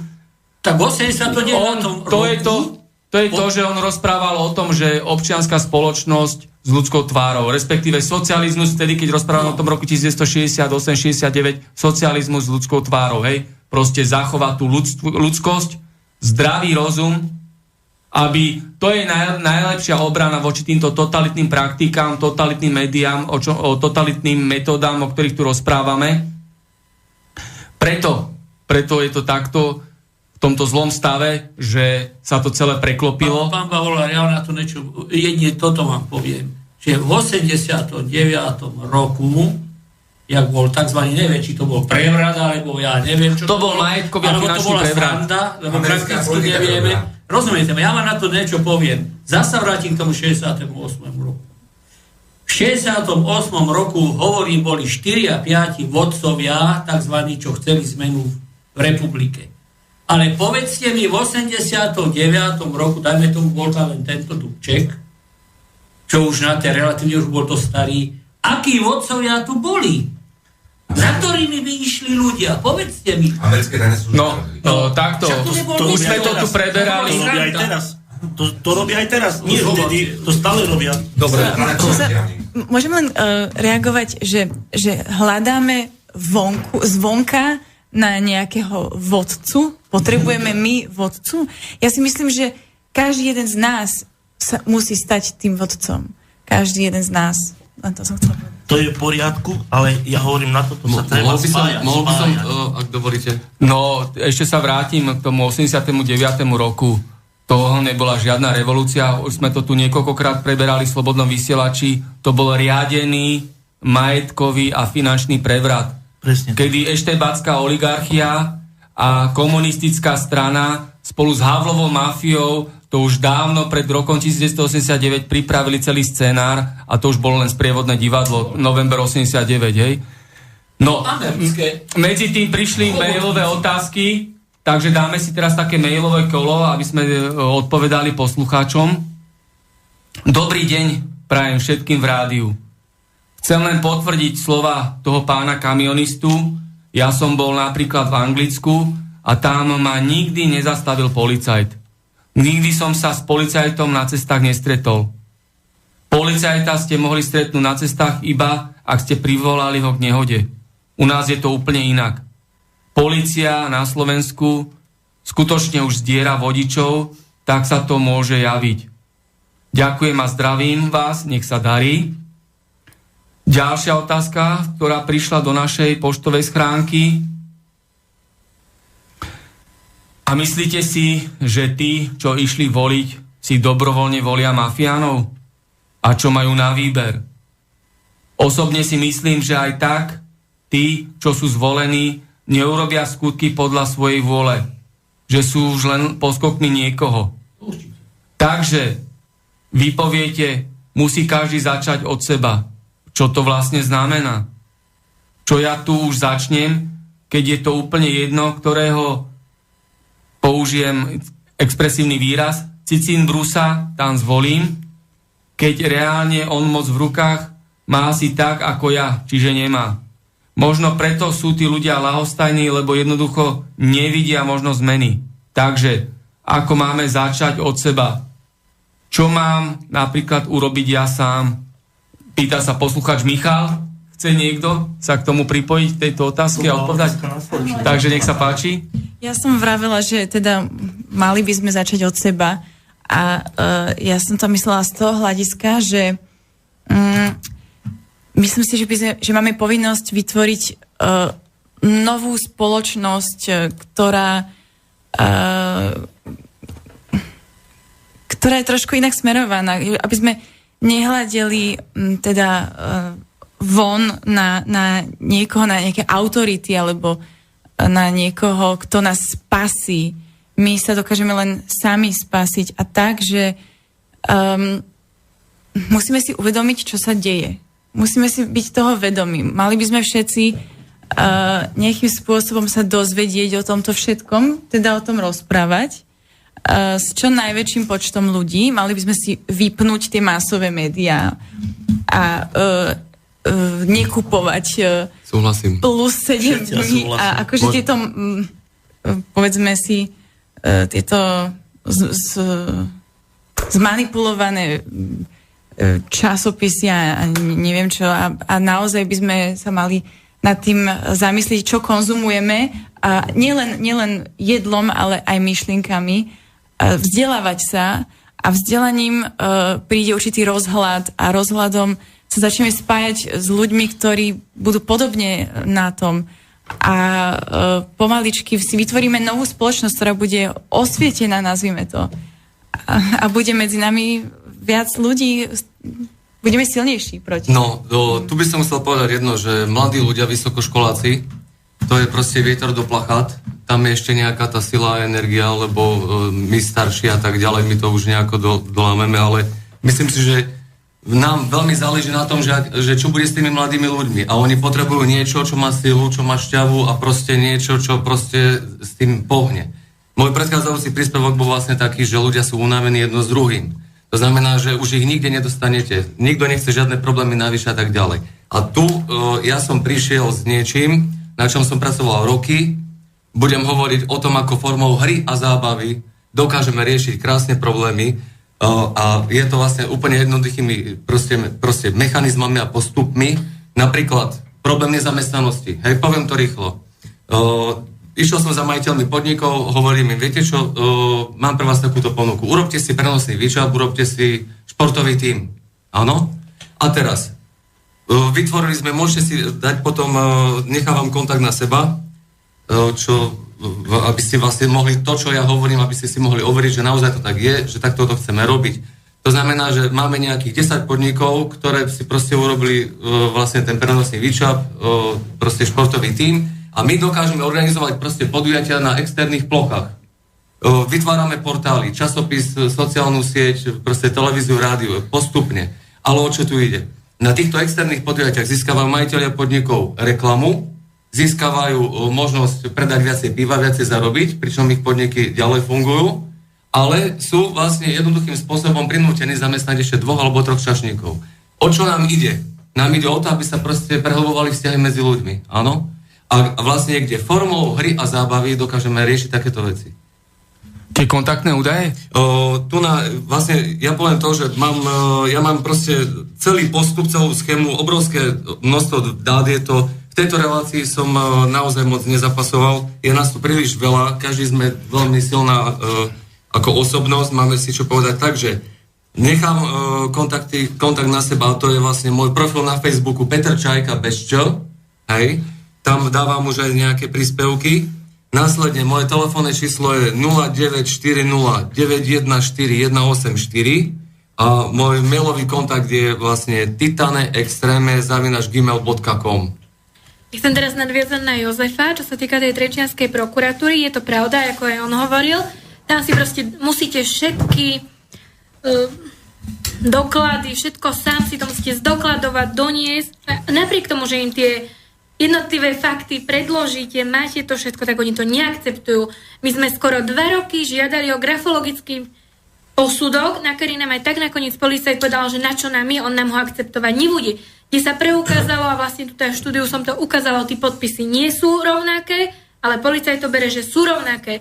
Otec sa vlastne, tam sa jednalo o kúpno-predajnú zmluvu, otec sa vlastne ohradil na malý konfrontáciu s tú pani Ambrozajovú, kde sa jej spýtal, že či mu vyplatila peniaze a policajt mu povedal, ale ja sa vás nepýtam na citové otázky. Čo je na tom citové, keď on sa jej opýtal, kde ona vlastne potvrdila, že mu nič nevyplatila, potvrdila, že ona si ešte aj účtovníctvo upravuje. Úver, ktorý vlastne momentálne, o ktorý sa súdime, je na tretiu osobu, nie ani na otca a napriek tomu trestný čin sa nestal. Pán policajt si stále mele svoje. Ja by som na toto reagoval. Veľmi pravdivá vec, lebo ja s tou trenčianskou prokuratúrou mám veľké velikánske skúsenosti. Ja poviem zase len firma VT Transport falšovala vyúčtovanie pracovných ciest. Predložila ich Banovskému súdu. Banovský prokurátor, trenčanský prokurátor, nestal sa žiadny trestný čin. I napriek tomu, že to dalo súdu falšované, nestal sa žiadny trestný čin. A ja by som povedal, toto nie je vec len toho Banovského, toho trenčianskeho kraja. To je celé Slovensko takto. To je tá chobotnica, ktorej chápadlá sú od najmenších, najnižších článkov až po najvyššie miesta na ministerstvách vo vláde. Ja by som sa spýtať, čo je vlastne toto za spoločnosť? Táto republika naša. Kde to vlastne speje? Rozumiete, ale ja stále hovorím, že najideálnejšie takéto veci máme tu všetci rôzne problémy. Ale napríklad tak vám poviem, že sudca je zvolený doživotne. Poslanca, ktorý je opilý, napríklad v parlamente, nespraví pre vás nič, žijete za ní, nespraví pre vás nie tam 4 alebo 5 rokov zbytočne. Máte hlavne právnické profesie, stoja o ničom. Zakedy tu nevznikne občianská spoločnosť. To znamená, že my, občania, my by sme nemali dovoliť, aby nejaký opilý poslanec 4 roky zadarmo tam hnil, bral 4 000 plat, sudca, ktorý je skorumpovaný, teraz neviem, koľko jej tomu dávali, 14 rokov súdia sudcu, takto prichytili ho, jak bere úplatok. Za 14 rokov nevedia odsúdiť sudcu. Ale keby existovala občianská spoločnosť a mala moc, rozumiete ma, to znamená, že občianská kontrola, občianske súdy, alebo ľudové súdy, ľudová kontrola, tak by som sa spýtal, ten sudca, čo súdi toho sudcu. Pán sudca, 14 rokov vy tohto sudcu súdite. Prečo ste ho neodsúdili? A občan by mal takú právomoc vykopnúť toho sudcu z talára, preto lebo si neplní svoje povinnosti a budeš kamaráde, druhý ho bude súdiť a odsúdíš ho. Ale toto, keď nebude existovať, my tu môžeme robiť aj čo chceme. A takéto problémy, jak tu ľudia majú byť, určite, že nemali. Bo máte sa te chodiť sťažovať. Nemáte sa te chodiť sťažovať. No nemáte, lebo... No pokiaľ tu bude justičná mafia, tak takýto sudca nikdy nebude odsúdený, aj keď ho tutti frutti chytili pri úplatku, ako sa povie. A o tých poslancoch, ja vám poviem jednu vec, ja som bol niekoľkokrát v parlamente aj na rokovaniach jednotlivých osobitných kontrolných výborov. To je úplne jedno, či tí poslanci sú opití, alebo nie sú opití. Proste to je tak prehnité osadenstvo v tom parlamente, že či sú už nafetovaní alebo napití, to už je úplne vedľajšie. Hej? Prečítam teraz ešte ďalší mail, ktorý prišiel aktuálne k tomu, čo tu preberáme. Jediná cesta, ako zmeniť niečo, je zmeniť sa sám seba a svoje okolie. Prestaňte sami materiálny život. Vzdelávajte sa sami a nie televízou, rádiom a tak ďalej. Buďte vegetariáni, spolu s jogou a sústredením môže vyrastať aj duchovne. Odpojte sa od systému a on sám zanikne a tak ďalej, a tak ďalej. Posluchač Tomáš toto napísal. Chcete k tomu zareagovať? No, napríklad, jak hovoril pán Palacka o týchto poslancoch, že zarobia mesačne 4 000, to je blbosť. Dostanú milióny a miliardy úplatky za to, že schvaľujú protizákonné, protiľudské, katastrofálne veci. Napríklad vám poviem, na Slovensku bolo 3 milióny exekúcií. Milióny Slovákov je okradnutých o všetkých majetky. Tu nás skutočne katastrofálny stav. A teraz, keď zoberieme týchto politikov, skutočne za socializmu poslanci boli zamestnaní. Oni prišli do parlamentu iba 2-krát do roka a schváľovali proľudské zákony. Napríklad teraz od januára platíme týmto vrahom a zločincom o 30% za domy a zabití nám zdvihli poplatky. To je tragédia, skutočne tragédia.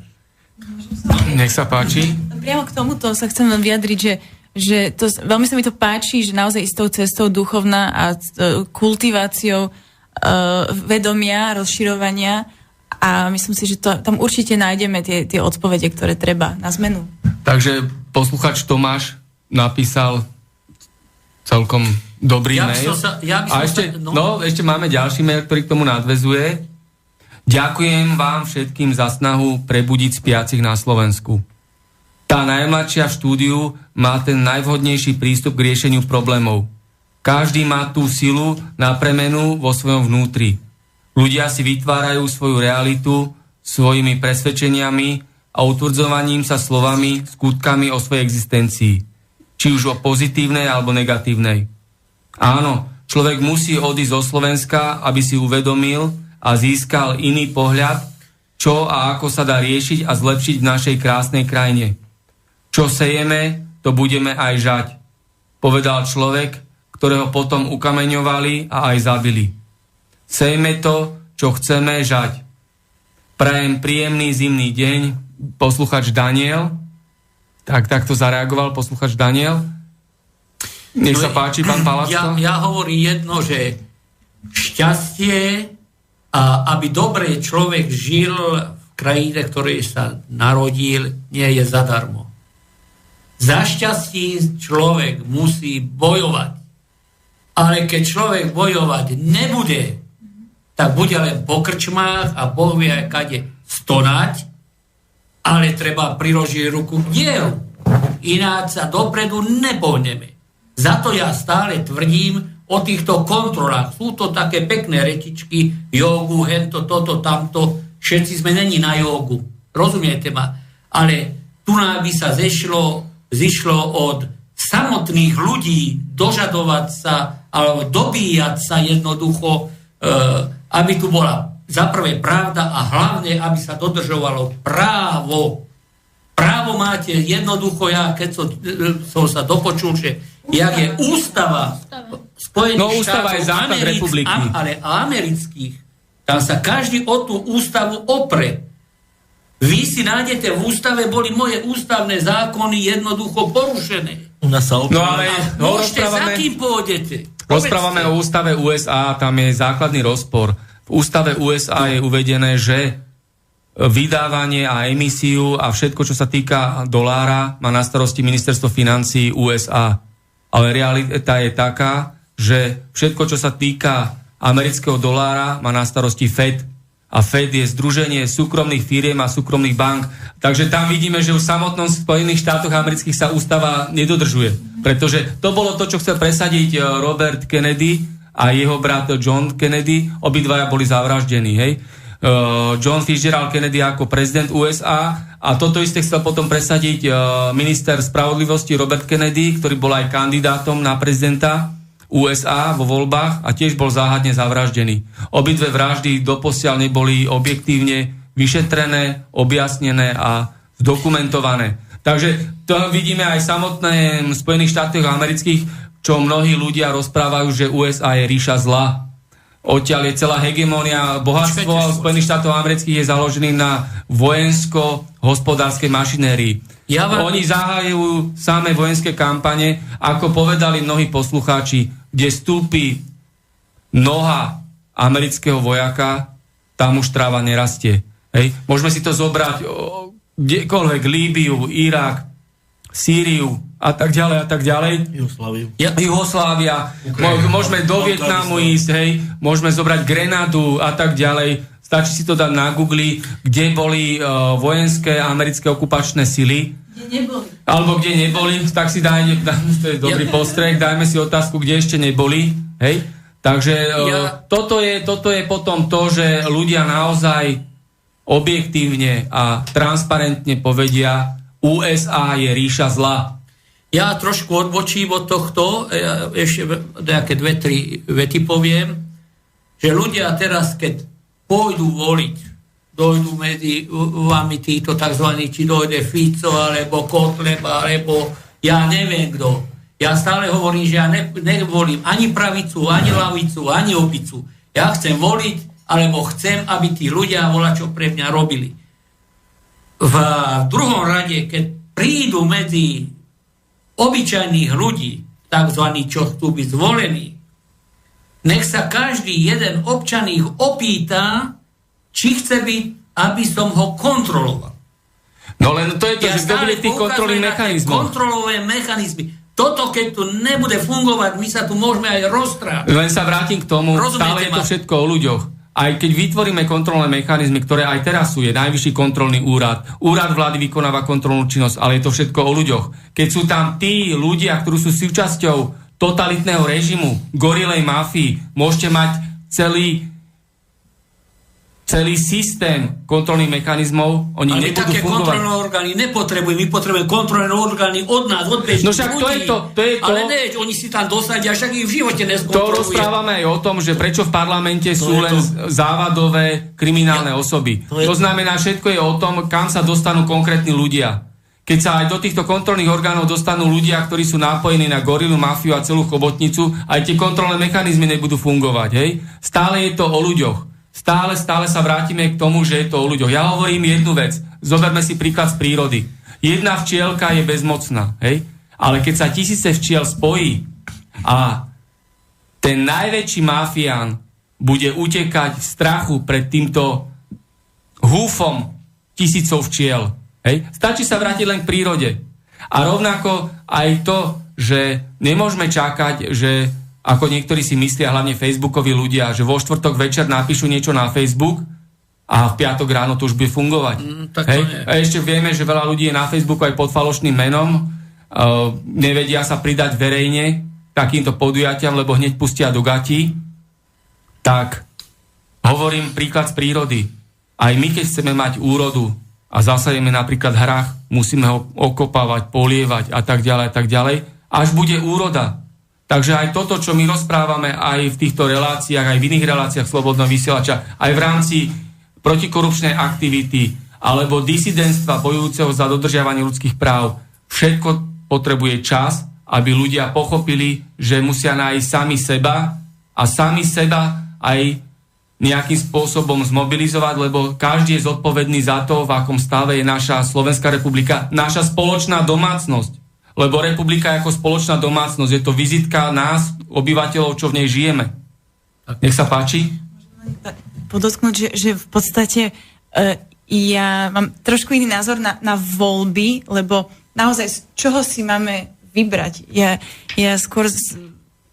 som znechutená z tých kampaní a tak ďalej a z tých výsledkov, ktoré v podstate k nejakej reálnej zmene nevedú. Pre mňa je voľba nevoliť.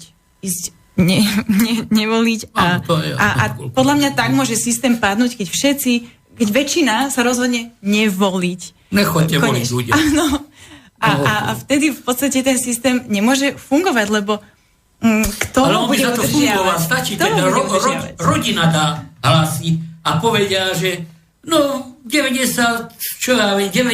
voliť nebolo, ale dala mi teta, dala mi strýko a oni sa zvolia a sú tam zase. Došla nám do poštovej schránky ďalšia otázka od posluchačky Simony. Dobrý večer, Slobodný vysielač a všetci účastníci v konšpiračnom byte, aj Martina Bavolára. Stále debatujete o veciach, ktoré sa žiaľ budú stupňovať. A to bude trvať až dovtedy, pokiaľ sa národ nevzoprie a buď vyženie nejakým spôsobom politické kreatúry, lebo od nich závisí momentálne dianie celého znitého systému, alebo občianskou vojnou. Určite. Lenže je tu jeden problém.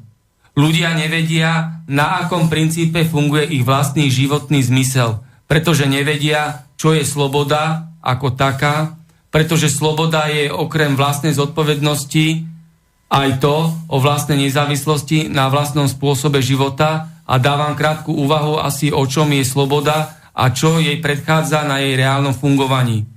Nezávislosť je sloboda a opačne. Čiže ak je niekto závislý na niečom, či si sám nedokáže zabezpečiť, čo si sám nedokáže zabezpečiť, je závislý. A ktorý dnes človek nie je závislý na niečom.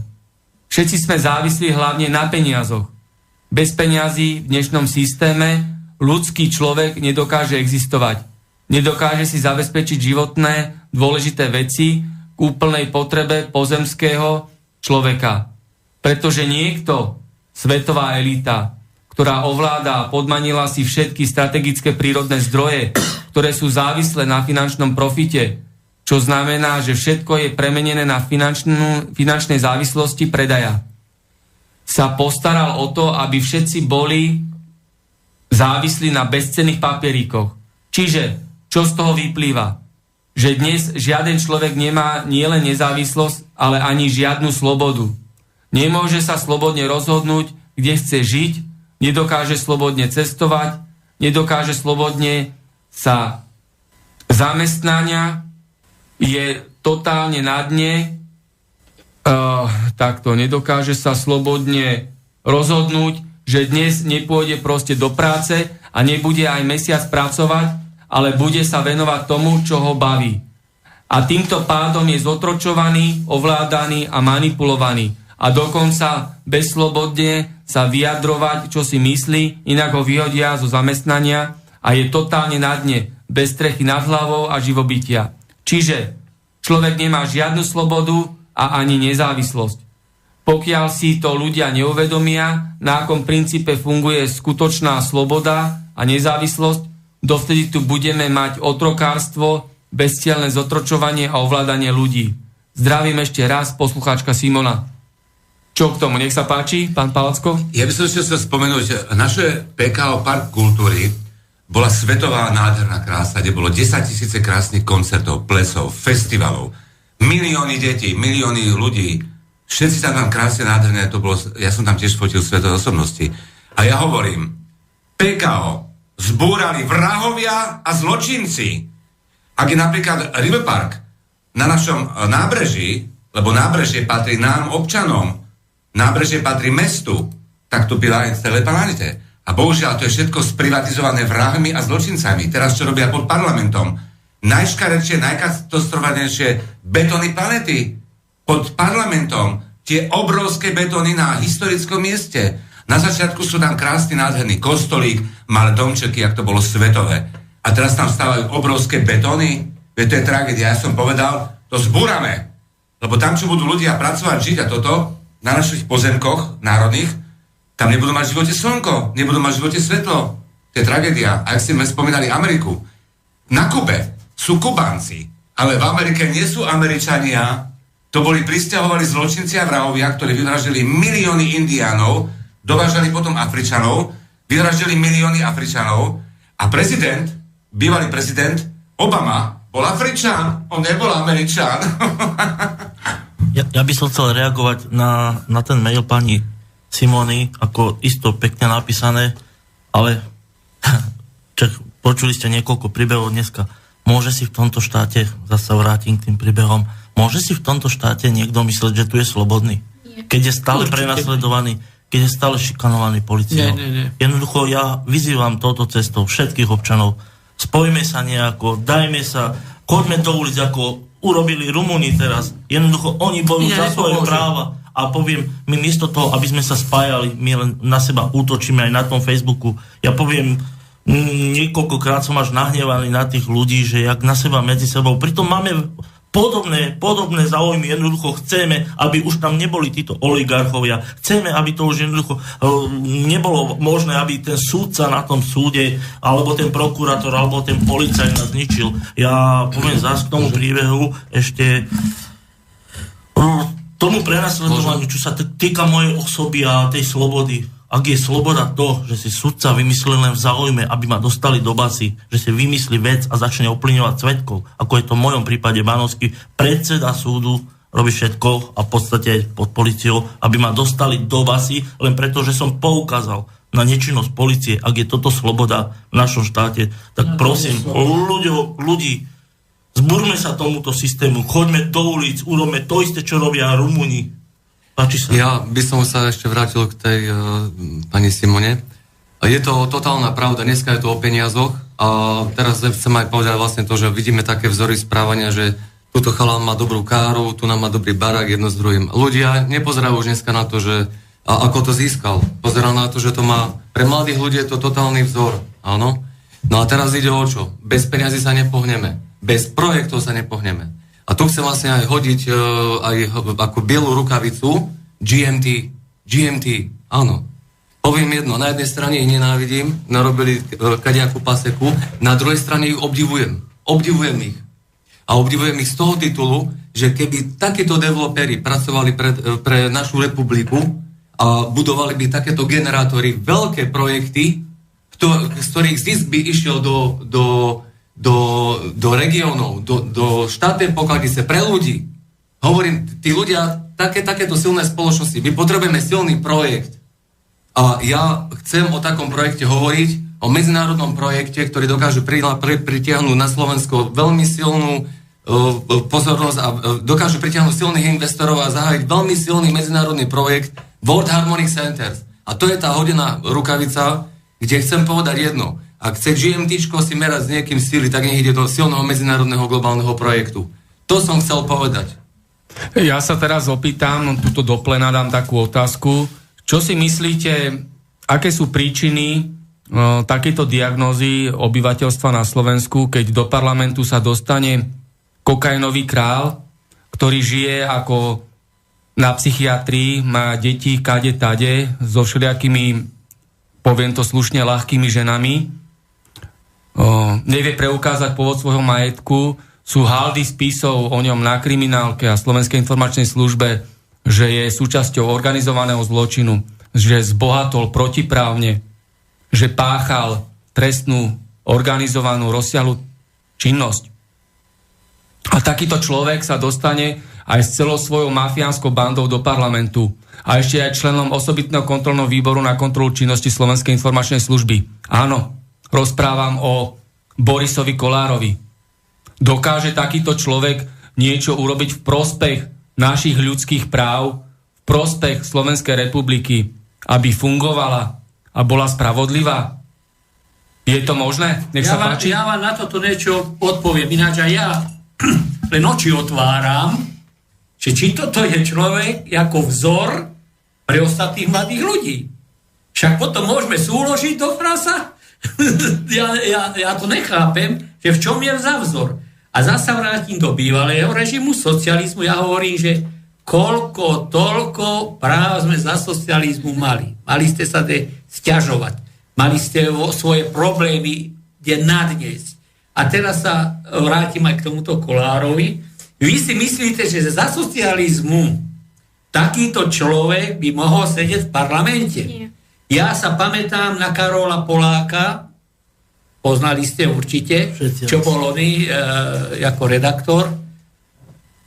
Nemohol sa oženiť, ženu mal tu, druhú frajerku má, myslím, Prešove. Komunistická strana mu zakázala sa oženiť, lebo by nebol vzorom pre mladých ľudí. Rozumiete ma? A žena mu zomrela a on sa oženil a pol roka, myslím, na to zomrela, sa pamätáte, lebo 3-4 roka, jak sa oženil s touto zónou. On hovorí, že normálne jemu to nedovolili, preto, lebo voľakedy bolo tak, že televízia aj rozhlas vychováva. Zažite si televíziu, čo vás vychováva? Jak vás vychováva? Konzum. Však ale nás to nezaujíma. My potrebujeme jednoducho, aby z našich ľudí vyrastali slušní ľudia. Však samotnej, napríklad Smotanka v Markíze a podobné relácie, tam práve sa vyzdvihujú ľudia, ktorí pochybne zbohatli, ktorí žijú neusporiadane a žijú ako psychopati a dávajú sa za vzor hlavne dnešnej mladej generácii. A za to by sa zišlo, aby existovala aj nejaká štátna kontrola, že nemôžu aké hlúposti vysielať. Ale zase kto by bol v tej štátnej kontrole? To je to, stále je to o ľuďoch. Tak stále hovorí, že tie kontroly jednoducho, tie kontrolné mechanizmy tu nenormálne chýbajú. Áno, ale je dôležité, pán Palacka, ale je dôležité, aby v tých kontrolných mechanizmoch boli ľudia so zdravým rozumom a mimo gorilej mafie a celej chobotnici. A hlavne, áno, správne, s morálkou a s etikou. Lebo iba potom majú zmysluplnosť takéto kontrolné mechanizmy. Zopakujem to, aj teraz máme kontrolné mechanizmy. To je o ničom. Najvyšší kontrolný úrad a tak ďalej. V parlamente sú kontrolné mechanizmy. Ale sami seba. Ktoré nekontrolujú nič. V každom okresnom meste by mali byť občianske kontroly, občianske súdy. Ja, keď budem mať problém, ja sa môžem vykašať aj na túto notárku, ja idem za to občianskou kontrolou, pozrite sa, toto a toto mi vykonala. A oni vám teraz povedia, dajte to na súd. Ale nemyslím si, že riešenie ešte viac kontrole. Ja by som hente zrušil, na čo sú? Akože, ja si myslím, že cesta je sloboda. Sloboda je cesta, nie ešte väčšia kontrola. Momentálne sme veľmi kontrolovaní. To, že tie médiá nepripustia iný obraz, alebo že nám tlačia určitý obraz deformácie spoločenskej, tak ja si myslím, že to... Ja vám na to niečo poviem, že keď ste doteraz nemali problém, tak nepochopíte. Tak to nepochopíte. Ale keď budete mať problém a pôjdete za poslancom, za hentaky, čo patríte, ako pod neho, že nech vám ide niečo pomôcť, vyriešiť. Až potom zistíte, do Paroma ja nemám za kým ísť. Presne. A za to by sa zišlo v každom okresi občianske kontroly, občianske súdy. Idete na súd, je tam samosúdca, ten súdca nemôže vynášať rozsudok, jak taký halabastár. Rozumiete ma? Teraz máte občianske kontroly, kúpite si špatne topánky. Teď sa pôjdete stiažovať, dajte to na súd. Buďte občianská kontrola, pozrite sa, kúpila som si čižmy. Problém v samej sebe, prečo som sa nedá v samej zlé sebe. Topánky kúpila. Všetko musí byť kontrolované. No, takto sa vrátime, aby sme boli nohami na zemi. Všetko je o ľuďoch. Predsedom Najvyššieho kontrolného úradu je Mitrík, ktorý bol predtým riaditeľom Slovenskej informačnej služby, kde prebiehala a prebieha kauza Gorila a ostatné chápadla celej chobotnice. A takýto človek s takouto minulosťou a s takouto gorilou povahou dokáže na čele Najvyššieho kontrolného úradu naozaj vykonávať kontrolnú činnosť s takými výsledkami, o ktorých ste vy rozprávali, pán Palacka? To určite, že... No nie. Rovnako šéfom Národného bezpečnostného úradu je bývalý riaditeľ Slovenskej informačnej služby Jozef Magala, za ktorého bujnela gorilia mafia v Slovenskej informačnej službe. Ako dokáže Národný bezpečnostný úrad, čo je významná bezpečnostná autorita, plniť svoje pracovné povinnosti a úlohy v zmysle platných právnych predpisov? No nijako. To je stále o ľuďoch, hej? Keď sú na riadiacich miestach kriminálni, závadoví ľudia, tak nikdy nič sa nevyšetrí, nič sa nebude dodržiavať, žiadne kontrolné mechanizmy nebudú plniť svoje úlohy.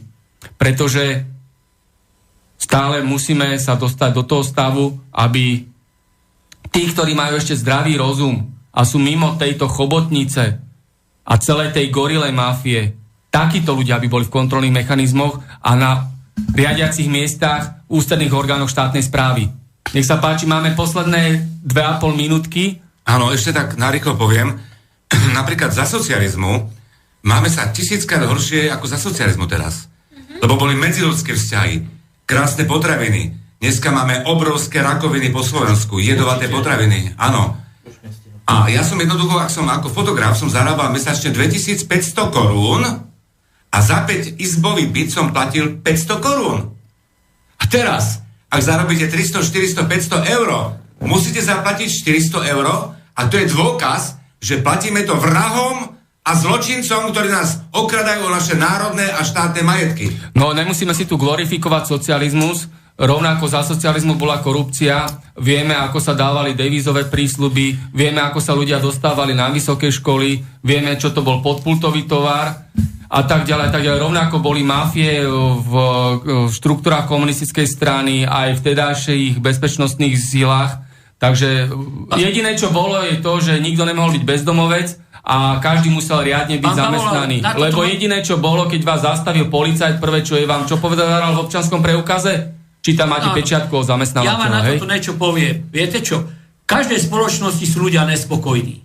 Ale keď je v spoločnosti 80% ľudí nespokojných a 20% sa má dobre, tak to je zle. No ale za komunistov, za socializmu bolo 80% ľudí spokojných a 20 nespokojných. Tak to znamená, že asi vždy prevažuje, kto je spokojný, jak to je nespokojný. Preto logo dnešného konšpiračného bytu bolo to, že žijeme v totalite. No. Žijeme v totalitnom režime, čo potvrdzuje to, že drvivá väčšina obyvateľov je nespokojná a chce zmenu. No. Takže ďakujem pekne, už sa naplňa náš čas za vašu účasť a rovnako aj ľuďom, ktorí počúvali túto reláciu v Slobodnom vysielači. Stretneme sa opäť o 2 týždne. Všetko dobré z Bratislavského štúdia. Do počutia. A majte sa snáď sa stretneme pri lepších témach. Viva revolución! A bez vánka sa nevystavíme. Táto relácia vznikla za podpory dobrovoľných príspevkov našich poslucháčov. I ty sa k nim môžeš pridať. Viac informácií nájdeš na www.slobodnyvysielac.sk. Ďakujeme.